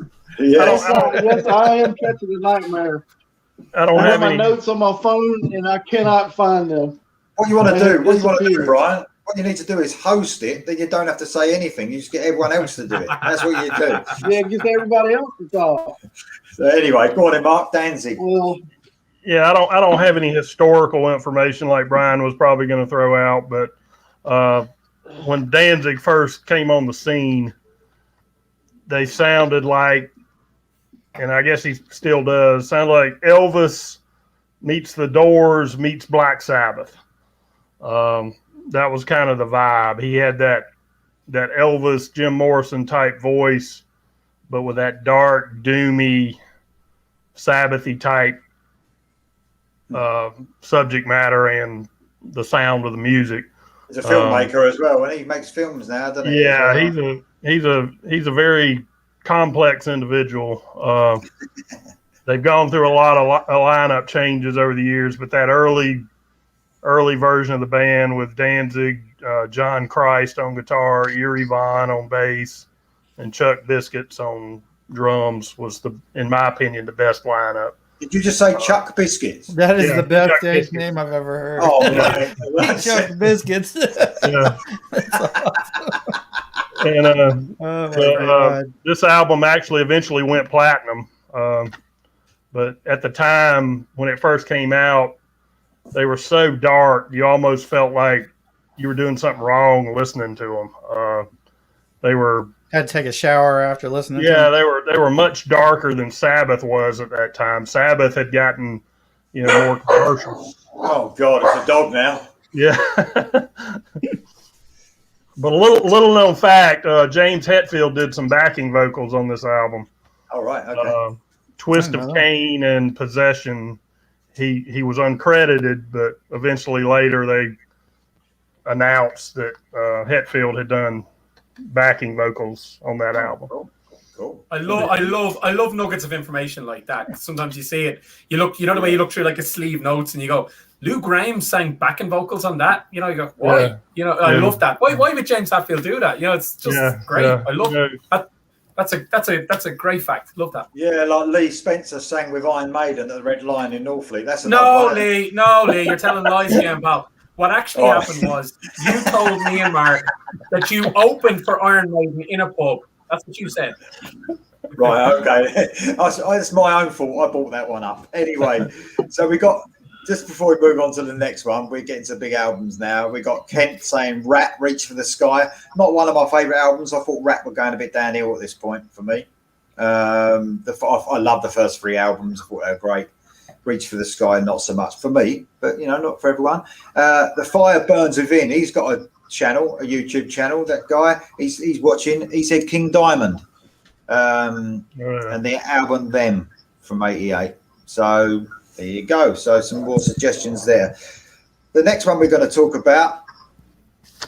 This is for you. This one, Darren. So Darren voted for loads of albums, and no one hardly voted for the same albums because we're all too metal. But Darren is into some really cool music. If you ever catch up with his channel, and man, I love your videos, Darren, and I suggest anyone go and sign up to Sleep Saturday because there's some great videos on there that covers all aspects of melodic rock up to heavy rock, that sort of stuff. So a lot of votes for this. You could say it, pop rock as well. You can say it. I'm not afraid. I'm not ashamed to admit it. I like a bit of pop rock. Don't worry about that. So what made number 12 with 3 votes from Darren, Brian, and Mark was a huge album actually. Cinderella, Long Cold Winter. So you can kick this one off, please, Darren. Yeah, put your glass slippers on, boys. Mark, did you just show? Where do you put it all? It's unbelievable. Of course, he's got the album out. Of course, he has. It's unbelievable. Where does he put it? Like he's got more albums than you in his house than you have animals, Lee. Yeah. Look, Cinderella, the glam rock band from Philly. Big fan of this. Got their. Shut up, Dio. Dio, it's my fucking go now, pal. Put him out. Welcome to the jungle.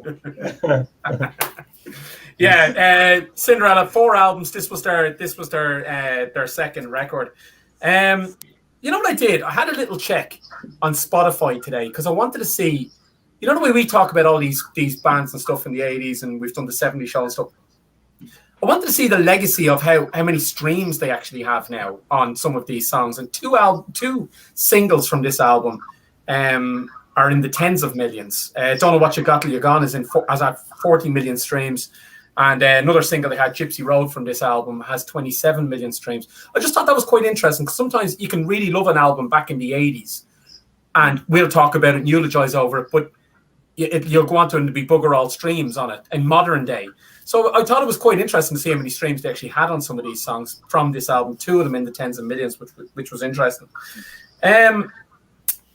Let me have a think. So they toured with, on their first album, they toured with David Lee Roth and Bon Jovi, who actually discovered them the previous year before this album was released. And the previous album was triple platinum or whatever. So it kind of sets you up, doesn't it? It sets you up for a big record. You've had the big tours, you've toured with the big bands, you've had a triple platinum sell album. Now take your career to the next level almost, which is what I thought this album would do. It didn't quite do the same gangbusters as the first one, but to me, man, it goes in a bit more of a bluesy kind of feel than the first one. Don't know if you think that, Mark, but it goes in a bit more bluesy. The first one was kind of more I listened to both of them back to back today, and it kind of, first one's very glam, hard rock maybe. Second one, it does have that. I mean, the opening track on this sounds like something from the opening of a spaghetti western. You know, it's that kind of, it just has that old bluesy kind of feel on it. But the biggest single on it, and I'm curious to see what you guys think of it, Don't Know What You Got Till It's Gone. It was introduced to me by one of my mates a couple of years ago, and we just watched the music video on it, and we tried to sing it together over a few beers, and there were sore throats the next day. You know, you mentioned earlier on, Lee, I can't remember who you said it about somebody shouting. I would say Tom Kiefer kind of screams, not shouts, but it's still quite melodic. It's a bit weird, you know. He's not Cookie Monster. He's screaming, but it's kind of. I always thought he was very similar, a bit like Brian Johnson, but a little bit rough, a bit of a rougher sound to his voice. Recall, yeah. Yeah, I really like. I prefer the debut album a lot more. Only because I'm not a bluesy fan as such. I preferred that first album. I thought Night Songs was a great song to kick it off. Somebody Save Me is one of the best songs, riffs of it. You know, he didn't have any of that in this second album. Very bluesy, but a lot of people look at this album as their best album. Like a lot of Cinderella fans.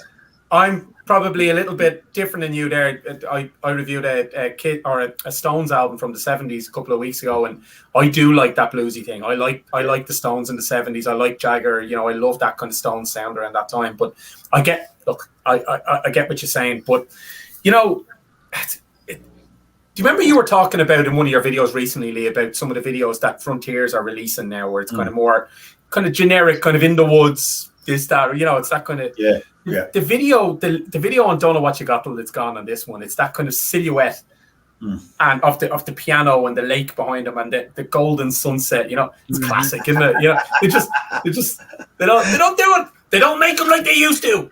But, the desert, it's the desert now, isn't it? That's where they all film. Yeah. I mean, Jonathan, you going to do any videos for your new EP? Are you going to don't go in the desert? Please don't go in the desert. Yeah. Or a forest in the desert. It's just one of those. I suppose it's cheap, isn't it? You go. Well, you know what it is. It's lighting. It's what it is. Like, the ability to capture like incredible quality video without having tons of gear. So you're able to, with like a DSLR camera or, you know, a drone or something like that, capture cinematic views if you're capturing that golden hour light in the desert. So outdoors is a much more affordable way to film videos. Yeah. Oh, look at that cat. Look. See, it's animal. She's found her spot. This is where she lives, right here. Oh, how cute! Look at that. I love Jonathan. I love Jonathan being on these, Lee, because it's a bit inside baseball, isn't it? Oh yeah, yes, definitely. Yeah, I love the info. I love the info coming out. It's great. Last thing I'll say on this record, and I'll give Mark a go if he wants to say anything about it. But if I haven't captured everything, but one thing I've said this to you guys a billion times before, I like a nice 45-minute album. This is one of them. 10 tracks. I'm going to call out 3 tracks, which if anyone just wants to just skip over the album, listen to a couple of tracks. Track 4 and 4th single, The Last Mile. Man, what a tune. What a tune. Listen to that. Track 9, Fire and Ice, a good hard rocker on that. And track 8, Coming Home, another top 20 single, and bit of a bluesy kind of power ballad for the group. But if you're going to listen to one song, Don't Know What You Got Till It's Gone, and sing at the top of your voice while you're doing it. Don't know what you got. You gotta get up in your. You gotta get up in that. Yeah. Get up in your nose and sing it. Absolutely, great stuff. We've got, although I've hogged it. I'd love to see what Mark was saying about it. Sorry, Lee, go to the live comments. That's all right. Yeah, just a couple of comments before Mark, if Mark wants to say anything. So, 1982 DMC says, "Where do you plug your guitars in when you're in the desert?" That's a good point. And X Metal 335 has just joined. Says, "What's up, guys?" X Metal 335. So, all right, X Metal, welcome. Cool. So welcome. There you go. Anything on Cinderella, mate? Before we move on. Well, my favorite track on this album is actually the opening track, Bad Seamstress Blues, Falling Apart at the Seam. I love this song, but every time I hear it, I have memories of being in fear of my life. And I'll give you a brief story why. Shortly after this album came out, a buddy and I were going dove hunting. Brian will know who I'm talking about. I'm talking about Shotzi. He was supposed to pick me up at my house at 5 a.m. We had to drive about an hour down the country to get to this dove field. And he had been out carousing all night, pillaging, as Brian and I used to call it. Well, 5 o'clock came. He hadn't shown. Finally, 5:30, he shows up. He had never been home. He was out trying to make time with some bird all night. So he shows up at my house. We've only got about an hour or about 30 minutes to get down south, which normally takes about an hour. So he said, "I know some back roads. We'll take some back roads." So we jump in his car, take off down the road, and he's got Cinderella, Long Cold Winter in the tape deck. And he's about 3 sheets to the wind and still up on 11. And we're hauling ass down these backcountry roads. He's got his stereo turned as loud as it will possibly go. And I never looked at the speedometer, but we probably set a new land speed record. But all I can remember, Bad Seamstress Blues blasting as loud as you could possibly get it. And every time Tom Kiefer would do that, "Oh, yeah!" Well done. And yes. We went through stop signs. God was with us, obviously, because if a car had been coming out at some crossroad or if a deer had crossed in front of us, we'd have been dead. But by the grace of God, we made it there in one piece. But to this day, every time I hear this song, I have fears of death and dismemberment. Maybe God was with the other drivers and the deer. Maybe that's how that was. But anyway, one thing I will say on that is, Lee, when this is done, I'm going to splice out that audio because as Mark sang then, that's my new text message tone. Mine too. I just wanted to throw out another little tidbit. I don't know if any of you know this, but the drums on this album were not by Fred Corey. The drums on this album were by the late great Cozy Powell. My all-time favorite drummer, who again, Jonathan, is no longer with us. Right. Some of the drums were done by Denny Carmassi.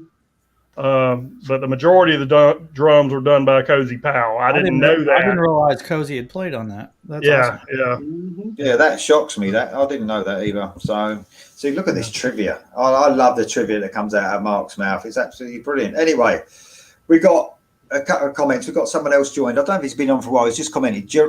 Durant, I think that's how you say his name. James, Survivor, Too Hot to Sleep. That's one. Darren, that's a bit of Survivor. Oh, I can't believe I didn't put that. You didn't even mention them. Well, no one else voted anyway, so you would have been even more gutted. So you got Dan Reed Network and House of Lords. I remember House of Lords, so they're still bringing music out now. So who commented on that Survivor one there, Lee? Geraint James. I think that's how you pronounce his name. Geraint James is my new best pal. That's a great show. I'm disappointed in myself. I didn't think of that. That's brilliant. But we are moving into the top 3. So we've got 3 more albums to talk about. Then we're going to do one honorable mention each. But possibly the biggest metal band in the world, perhaps barring Metallica, maybe, Iron Maiden, 7th son of the 7th son. Yes, sir. So, so Jam did actually vote for this one, plus me and Brian. So, I mean, I wasn't a fan of this album when it came out. I was obviously 17 years old at the time. I just had listened to the best albums that have ever been made in Number of the Beast, Peace of Mind and Power Slave. They blew my mind. I just thought they were 3 of the best metal albums I've ever heard in my life, and they was non-stop for me playing. And then this came out, well, after Somewhere in Time, wasn't it? This came out. So you had Somewhere in Time, then this. I wasn't too keen on Somewhere in Time either. Then this came out, and at the time I was like, keyboards, what's that all about? And I was like, I just wanted to hear guitar. But now, over time, as I've got older, this album's really grown on me. A concept album, obviously. Perhaps not the best. Iron Maiden ain't the best at a concept. I mean, it weren't the best story. There was a better concept album made this year, which we maybe get onto later. But musically, it was very good. Musically, it was very good. But not the best, still not the best for me, but it did grow on me a lot, this album. What was the concept of that album? I'm not familiar with it. It's to do with how to fit keyboards into the metal. That was the concept. Yeah. Well, it's good and evil, I think, and the 7th son of the 7th son, he could be swayed either way, and it didn't. I wasn't that intelligent. I was only 17. I didn't really care about lyrics back then anyway, but it's not known as one of the best It's known one of the best concept albums musically, but not lyrically, if you like. So I don't know. Well, go on, you go, Brian. This album's based loosely on the book Seventh Son by Orson Scott Card that Steve Harris was reading at the time, and he happened to call up or get in touch with Bruce Dickinson and said, how about we do a kind of a concept album on this? And Bruce was fully on board because he kind of felt like he was shut out on the last album writing lyrics and such, but he was all in on this one. Yeah. Apparently he came to a bit of a, I think he was a bit after Live After Death, the huge 2-year tour where he was. I think he was a bit drained, and he couldn't come up with any ideas for Seventh Son, for Somewhere in Time. And then he this was like a breath of fresh air for him, Seventh Son of the 7th Son. But it's grown and grown on me, this album, and it's a lot of fans name it as their favorite album. I think that might be a lot because it's like a concept album. People automatically draw themselves into concept albums, don't they? Sometimes, even though they're not as good as others. Does that make sense? I love a concept album. I love it. Yeah. I can listen to a concept album. That's the great thing about it. You can listen to it, the full way through, just to hear that the thread, hear the theme, the theme of what it is, and you will even listen to the songs that. In another circumstance of an album, you'll skip over, but you'll listen to it if you want to hear that story. It's like skipping the page in a book, Yeah. The thing is that Maiden will say themselves, I remember reading about it with this concept album, there's one song on here, and I think it could be Can I Play With Madness, or it could be another song where it's got nothing to do with the concept, and they said back then they was like, let's just do a song and just put it on there. They didn't really care. So it didn't really fit with the concept as such, but it's a great album that has grown and grown. And like I said, some of the Maiden fans, it's one of their favourite albums for sure. So it's a big album, that's for sure. It's a big album, that's for sure. So good show. Okay, so right, we're getting on to a big one now. This is the second to last one we're going to talk about in our actual list. Huge album, Metallica and Justice for All. So Jam was another one who voted on this, plus me and Brian again. So again, I don't know about you, Brian, but after Master of Puppets at the time, this was a disappointment for me, for sure. At the time it was. This one has grown on me as well. I think that. Go on, mate.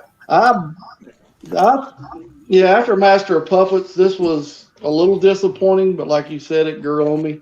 It was released September 7th, 1988, recorded at 101 Studios, Elektra label. Of course, it was produced by James Hetfield, Lars Ulrich, and Flemming Rasmussen. For me, kind of dry. For me, it seemed, Cliff Burton had just died back in '86. And they were bringing along Jason Newsted. I don't think they brought him to the studio. I don't think he showed up to the session because there's no bass on that record. I was getting ready to say that. Not James, but really Lars had majority of the bass cut out. It said it wasn't such a slam to them, is that they couldn't hear it anyway because their hearing had been destroyed. But I don't know. I don't know about that. There was no bass. No bass on this album, whatever, like Jonathan said, and it was thoroughly disappointing. The drums to me sounded like a demo. Like I was just completely flabbergasted by the production. It was just like, this sounds like a demo tape. Yeah. Exactly. That put me off immediately. Even though there's some very strong material on that album, it's just the production was just awful. Yeah, I think the material is the thing that pulls it through. You're totally right there. I mean, it wasn't quite St. Anger, No. It was still quite bad. St. Anger should never be spoken of. No. There should be a moratorium on St. Anger. Right, we've got a couple of comments coming in. So Dommy said The Clairvoyant off of Seventh Son is one of his favourite songs. Mark 199 said Moonchild is as well. So Maiden fans there, obviously. And Kent has said that Bride, Live to Die album. So Bride, Christian metal band. So yeah, they don't get a lot of love, and I know they bring out material now as well. I know Dale Thompson's all over many projects now. Yeah, and credit to Bride, they were a band that didn't sound like anybody else. So they were one of the few Christian metal bands that had their own sound. Like them or not like them, they were original. Yeah, definitely, yeah. James has been commenting, although he didn't come into the jam. Yeah, he's really upset that he didn't get to come in. So, mate, we'll see you next time anyway. Don't worry, we'll get you in on the next one. I don't know what happened, but I'm sure it'll work out next time. We'll get you in on the 1987, hopefully. We're going to do that, I'm sure. So we're coming on to the number one album. Yes. Hey, sorry, just before we move off on Justice for All, a couple of things I just wanted to throw in if I can, if that's okay. Yes, mate. Of course. Me and you have talked about, kind of my favorite album is obviously Ride the Lightning by Metallica. You love Master of Puppets. First question: where are you with this album once it ends? Because you didn't really get much of a say in it there. What are you kind of a thumbs up or thumbs down? I'll keep it simple, like with Mark earlier. Where are you at with this? It's definitely a thumbs up. This is like I hated this album when it came out because of the production. I knew you would. Just like Jonathan said, I couldn't believe it. Blackened came on the first song. And I heard this drum and I thought, what the hell is that? It's just like that. And then I thought, well, the bass is going to come in a minute, and it just didn't. It just didn't come in. But and the hooks weren't there. The hooks weren't there like it was with Master of Puppets. Master of Puppets said the hooks dragged you in. But over time, this has grown and grown. So when I talk about where it comes in my favourite Metallica albums, this does come after Ride the Lightning. So I'm talking Master of Puppets, Ride the Lightning, then this album, and then probably some of their newer albums, their last couple of albums. But yeah, disappointing at the time, but has grown on me like so many albums have over the years. Gotcha. Me and you almost flip, don't we? I'm Ride the Lightning and Justice for All. You're almost we flip on that. One last thing I'd say, and I'll open this up to the room very quickly and the comment section if anyone wants to tell me. I'm fascinated by an album. Maybe Jonathan, you might be able to give me an insight onto this, but I'm fascinated by an album that starts with 3 dots, almost like you're beginning. You've missed out on a certain part of the conversation. 3 dots and Justice for All. What am I missing there? What are we missing from the start of that sentence? I don't know. I'm not sure. It's a good question.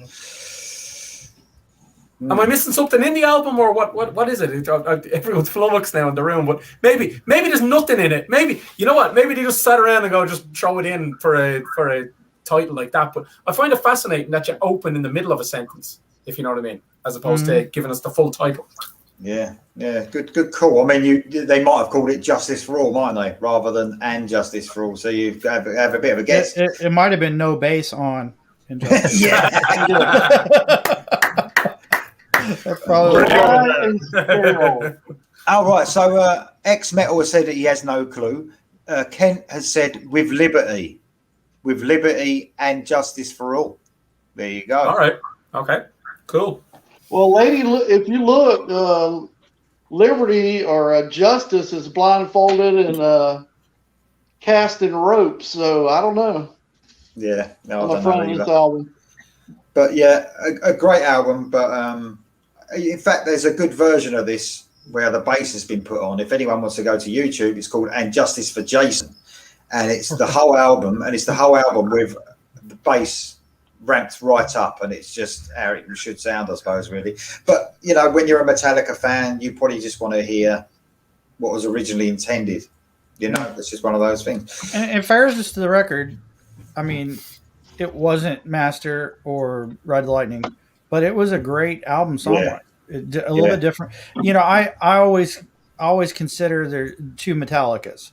There's Metallica with Cliff, and then there's James Hetfield's Metallica, because Metallica became about James after Cliff died.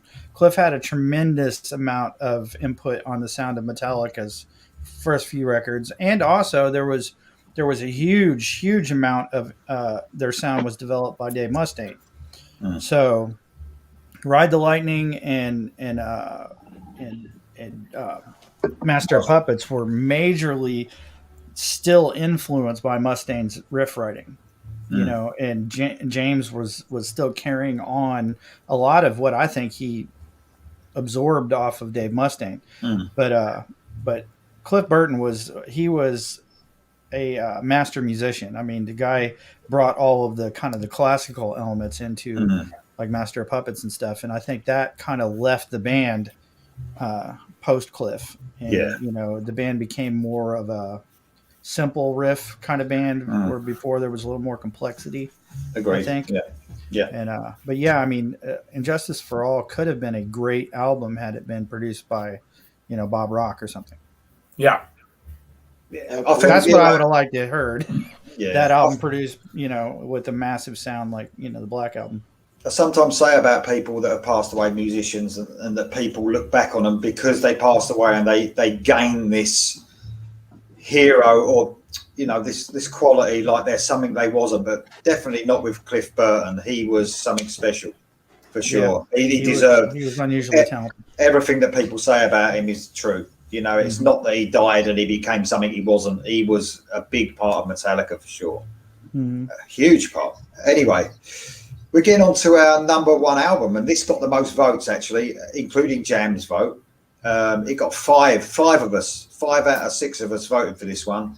Sorry, Darren, but, you know. Guess the 6th.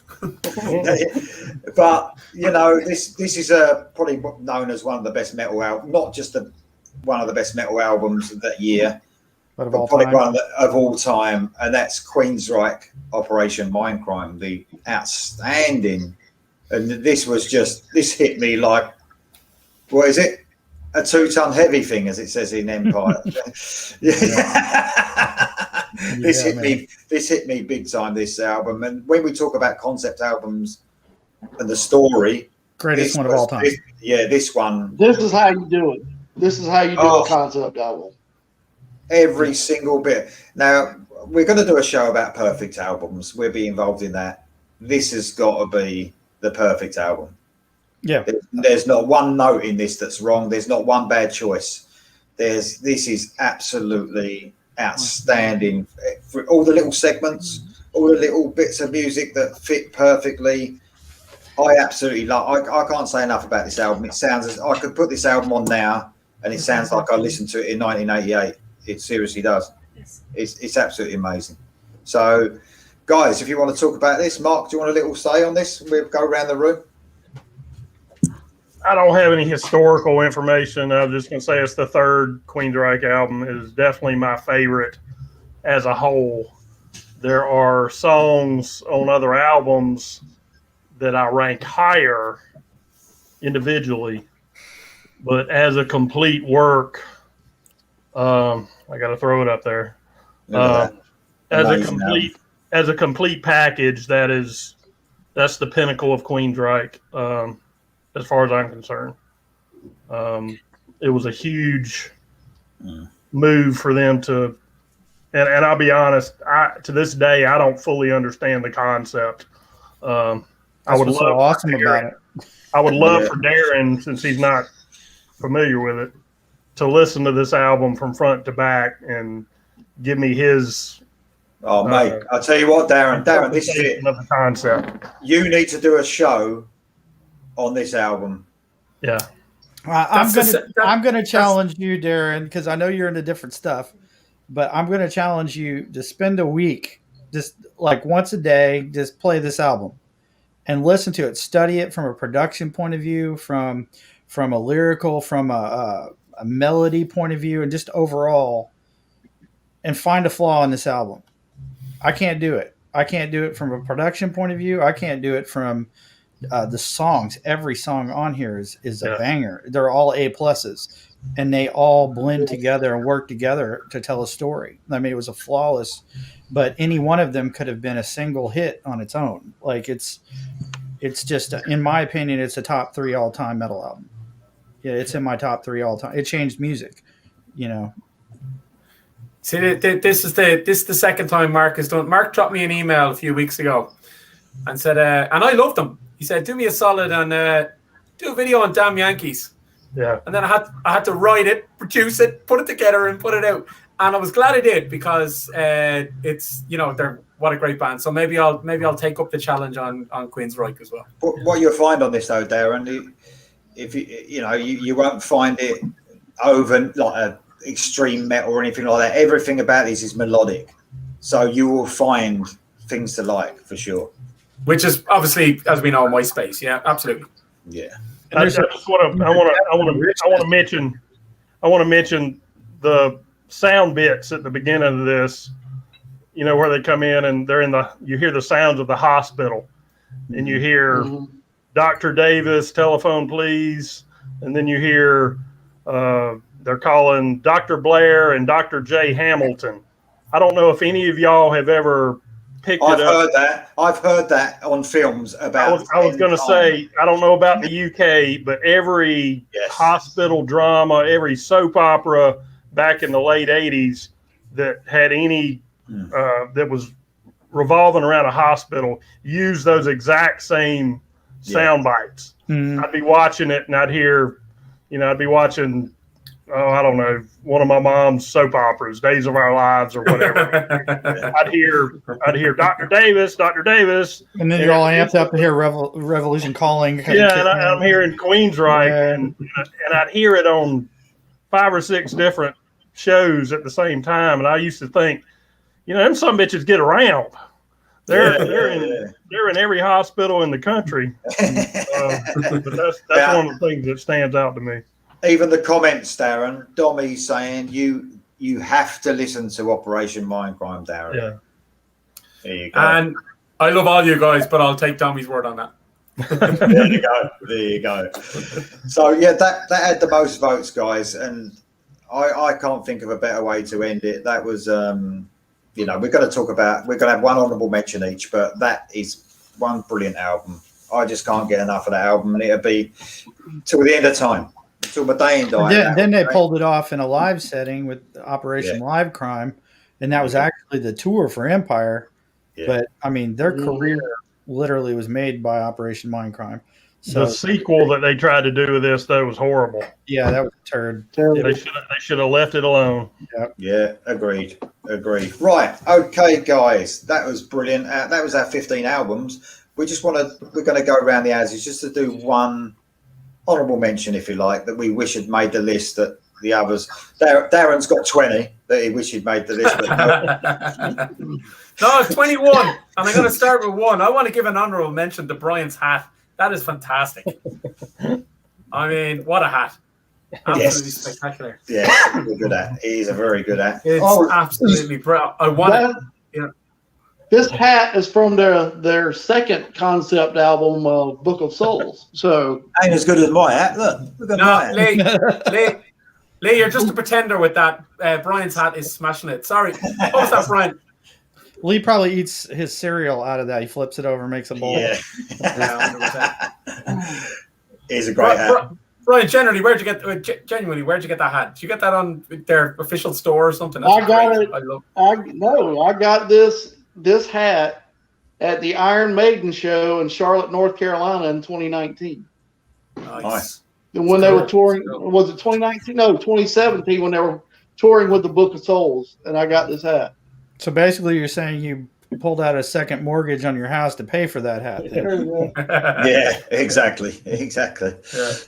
I'll call other than Brian's hat. I'll call out a couple of other. I won't even go through them. I'll just rattle through a few albums that I put on it that didn't get the chance. Toto, the seventh one. I love Toto, man. I've told you this a million times. I love Toto. Cheap Trick, Lap of Luxury. I think Mark likes Cheap Trick as well. To put that on it. You'll all laugh. Poison, Open Up and Say Ah. I fucking love it. And I love it. It's so good. And the last one I will go with is the self-titled record from, and listen, man, they deserve a shout out because they are brilliant. Vixen and their debut solo record. Yeah. Great musicians. I watched an interview with Vixen and they said they used to go to shows and people would say, "Where's the backing track?" And they go, "We're playing our fucking instruments live." You know, they were always underestimated. Great musicians, and I'm going to go with that debut record from them. Great stuff. And very easy on the eyes also. Man, nobody, and I mean nobody looks as good in leather pants as their lead singer. Yeah, I bet you do, Darren. No, great shout out there, Darren. I'm glad you got your mentions there, mate. That's brilliant. But you've got to. I've let you have them mentions, those 3 or 4, as long as you do the Operation Mindcrime video. I'll do it, 100%. Okay, after you listen to it for the first time, message me and tell me whether you crapped your pants or not. It's that good. Yeah, it's exactly. really yeah. Just I'll message you that, but just don't share it with anyone. Just don't send me pictures of it. That's what I don't want. Is pictures. I will put it onto my slate of videos for sure. I'll definitely do that. Right, as soon as we started off with you, Darren, I've got you in all. I don't know what order you are on my screen, but I'll go with Jonathan next because you're next to Darren. Okay. Well, obviously, if King's X releases a record in a year, it's going to be my favorite album of the year. Their album Out of the Silent Planet, which was their debut, came out this year. And honestly, I don't think any of the albums that we've talked about would have been made without, you know what I'm saying, like in the following year that we talked about in 89, probably would have been made without this album. They so began to influence the musical spectrum. I mean, everyone from Metallica to Dokken to, George Lynch, just on down the list. After King's X came out, all of those guys, when they were asked, what's in your disc player, they were all like King's X, King's X, King's X. And, though they never reached that pinnacle level of success, their legacy is all of the music, in hard rock and metal that came after them, both vocally, musically, the 90s definitely wouldn't have happened without them. They were drop tuning, back in the mid 80s and just heavy, chunky riffs. I mean, just an unbelievably perfect band. I mean, if there was ever a perfect band, it was this power trio, but this was their debut and just, it kicked butt right out of the box. But, the one gripe I always had on King's X's classic albums all the way up to Dogman is they were just too polished. Sam Taylor produced them and just over polished them. I would have liked to have heard those records produced more raw like Dogman was. But still, this was the kickstart of the brilliance of King's X that still exists. So obviously that's going to be, that would have been my album of the year, but you know that, Lee. Yeah. I mean, that's why I didn't mention it earlier. So since you've actually been talking about King's X, so we've got Kent has actually said, yeah, you nailed it. He's the one who mentioned King's X when we first started the program. Gina Cole, who's just joined the chat here. King's X is so underrated. John Doe, is that a real name? King's X practiced down the street from me. That's quite cool, isn't it?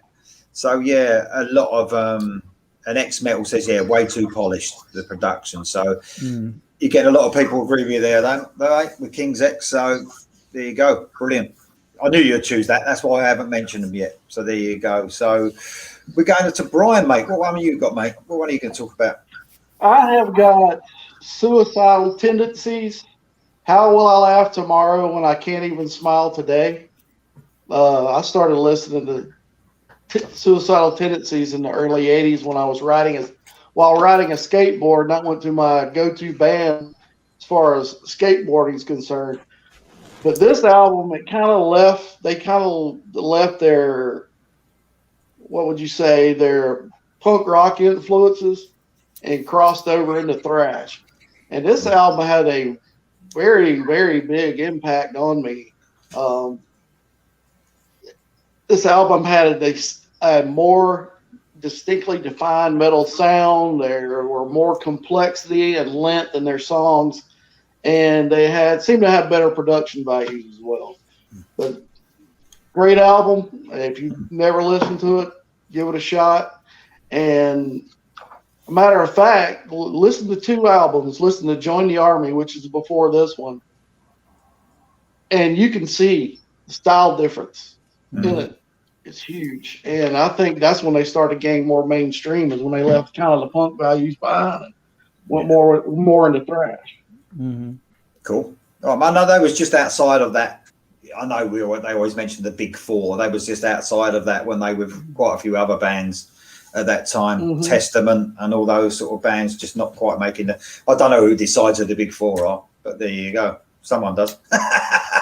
It's not me, put it that way. So, okay, yeah, good chat out, Brian. Mr. Mark Clower, I'm sure you have the album to show us. Come on, let's go. Of course.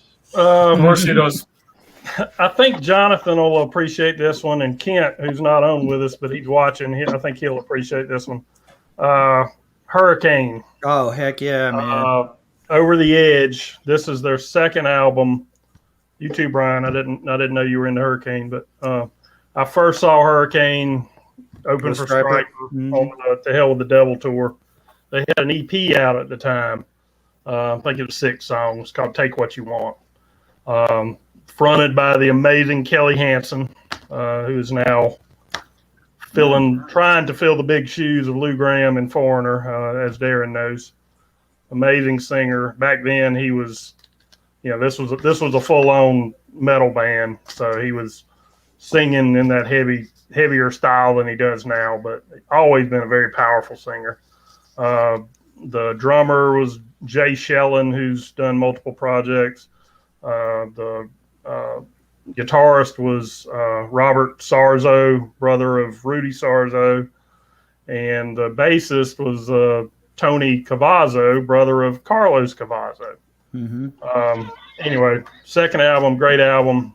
I think Darren will appreciate this. I wrote to the Hurricane fan club after having seen them open for Striper, and I got a handwritten letter back from Tony. Cavazzo. That's awesome. Still got it. It's addressed, or it's dated June 30th, 1987. Absolutely spectacular. I saw my first real big arena rock show. I saw Hurricane open for Striper on the Soldiers tour. That was my first real concert, and I came in a little bit late, and they were already on stage. And the guitarist was playing his guitar with a violin bow. And I was just holy crap, who is this band? It was my first time ever being in an arena show. And I'm just like, oh my God, So I was hooked on them right out of the gate, just seeing them. I had never heard them before. Yeah. So yeah, just exceptionally good live too. Great album. The highlight for me probably is the closing track. It's actually an instrumental, but they overlay, it's called Baby Snakes. It's a Van Halen-ish instrumental, but they overlay a recording of a guy named Jeff who's calling up a chick named Jenny trying to get a date with her. And he calls her like 6 times within 6 or 7 minutes. And she keeps putting him off, and he's giving himself a pep talk. Okay, this is going to be great. You're going to big score. And every time he calls her and she answers, she says, well, I've got to wash my hair right now. And she keeps putting him off. Finally, at the end, she says, Jeff, I'm not going out with you tonight or any other night, and slams the phone down.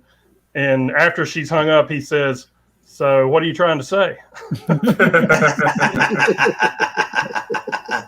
But I think we could all probably relate to something like that in our teenage years. I know I can. Absolutely. Never happened. Of course not. You're the rock star.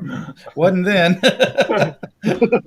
Jonathan, me and Darren are not surprised by what Mark brings out anyway. No, we're not. I mean, you're right. This is a piece of toilet paper used by.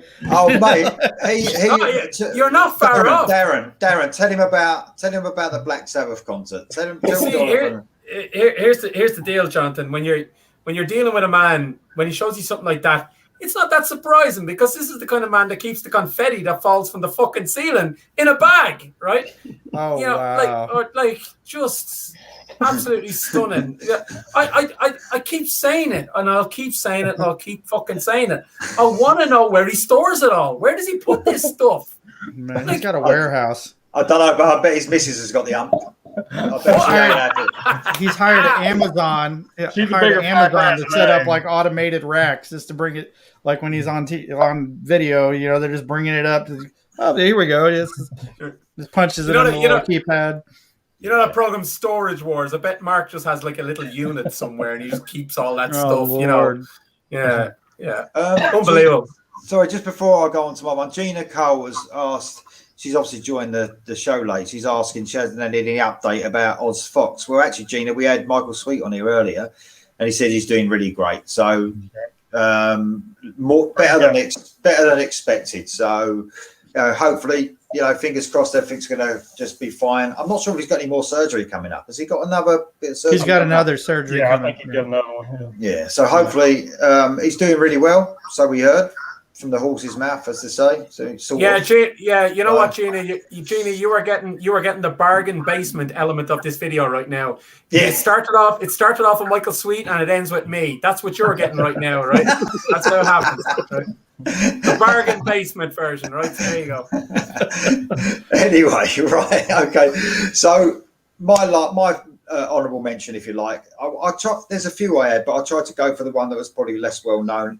From band, I hope you guys have heard of them. I think Mark might have done. Prophet. I think you have as well, Darren. Yeah. Prophet. So only had 3 albums out. This was their second album, by far the best one, Cycle of the Moon. Yeah. That came out that year. American melodic rock band from New Jersey. They was only active from 85 to 91, so a really short career. They was very melodic. Yeah, they was very melodic. Yeah, they didn't go into the grunge stuff, put it that way. So they was very melodic, but they was a little tiny bit progressive as well, but really catchy at the same time.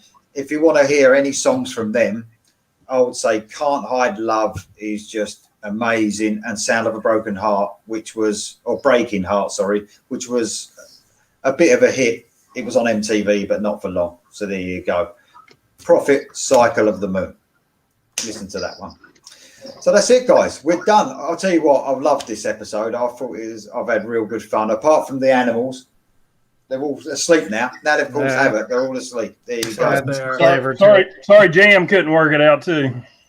Yeah, Jam are coming next time, I'm sure. I don't know what happened there. So Kent's put a little message. Thoroughly enjoyed the episode, guys. Great job recalling some great bands and great albums.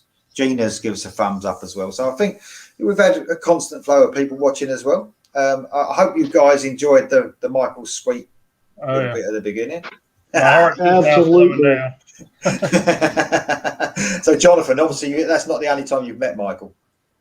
No, honestly, I've known Oz for a while, but I met Michael one time, the last time they played in Louisville, and he was sick at the time. That's what I was reminding him of. He'd been having some serious problems with his throat, and it had been plaguing him for about 2 months. And he literally I saw fear in his eyes. He was like, I'm really concerned, this is what I do. And like, it's not getting better, so he was a little, and he brought up the fact that one other time that had happened when they were doing In God We Trust. So he had just had this throat issue that was plaguing him, and he could hardly talk, and they were getting ready to go on stage. And I'm like, eee. So Oz picked up a lot of slack for him that night, hit some of the notes and took over some of the lead lines, Yeah, good he was, himself. It was a rough day for him. Brian, was it a nice surprise for you? Brian, I think you're freezing a bit there, aren't you? You all right, Brian? Absolutely. Apparently, your face was a picture, Mark. Apparently, I'm going to have to watch it back. So there you go. I saw it. Hey, Lee, next time I'm coming on, if Steve Perry isn't on before I come on, I'm going to be very disappointed. I'll tell you what Mark was worried about, because he took the piss out of his Charming lyric. That's what Mark was worried. He thought he was going to have him over for that, didn't he? He was getting a bit worried. Well, just so you know, before he came on, one of my tidbits about In God We Trust, I was going to say that contains probably the worst Striper song ever. Oh yeah. Oh, you didn't say that. Come to the Everlife. Yeah, because he said he could hear us, so I'm a bit glad you didn't say that. Yeah, that's good. Yeah, well, he's probably still listening, Mark. You're off his list of friends now.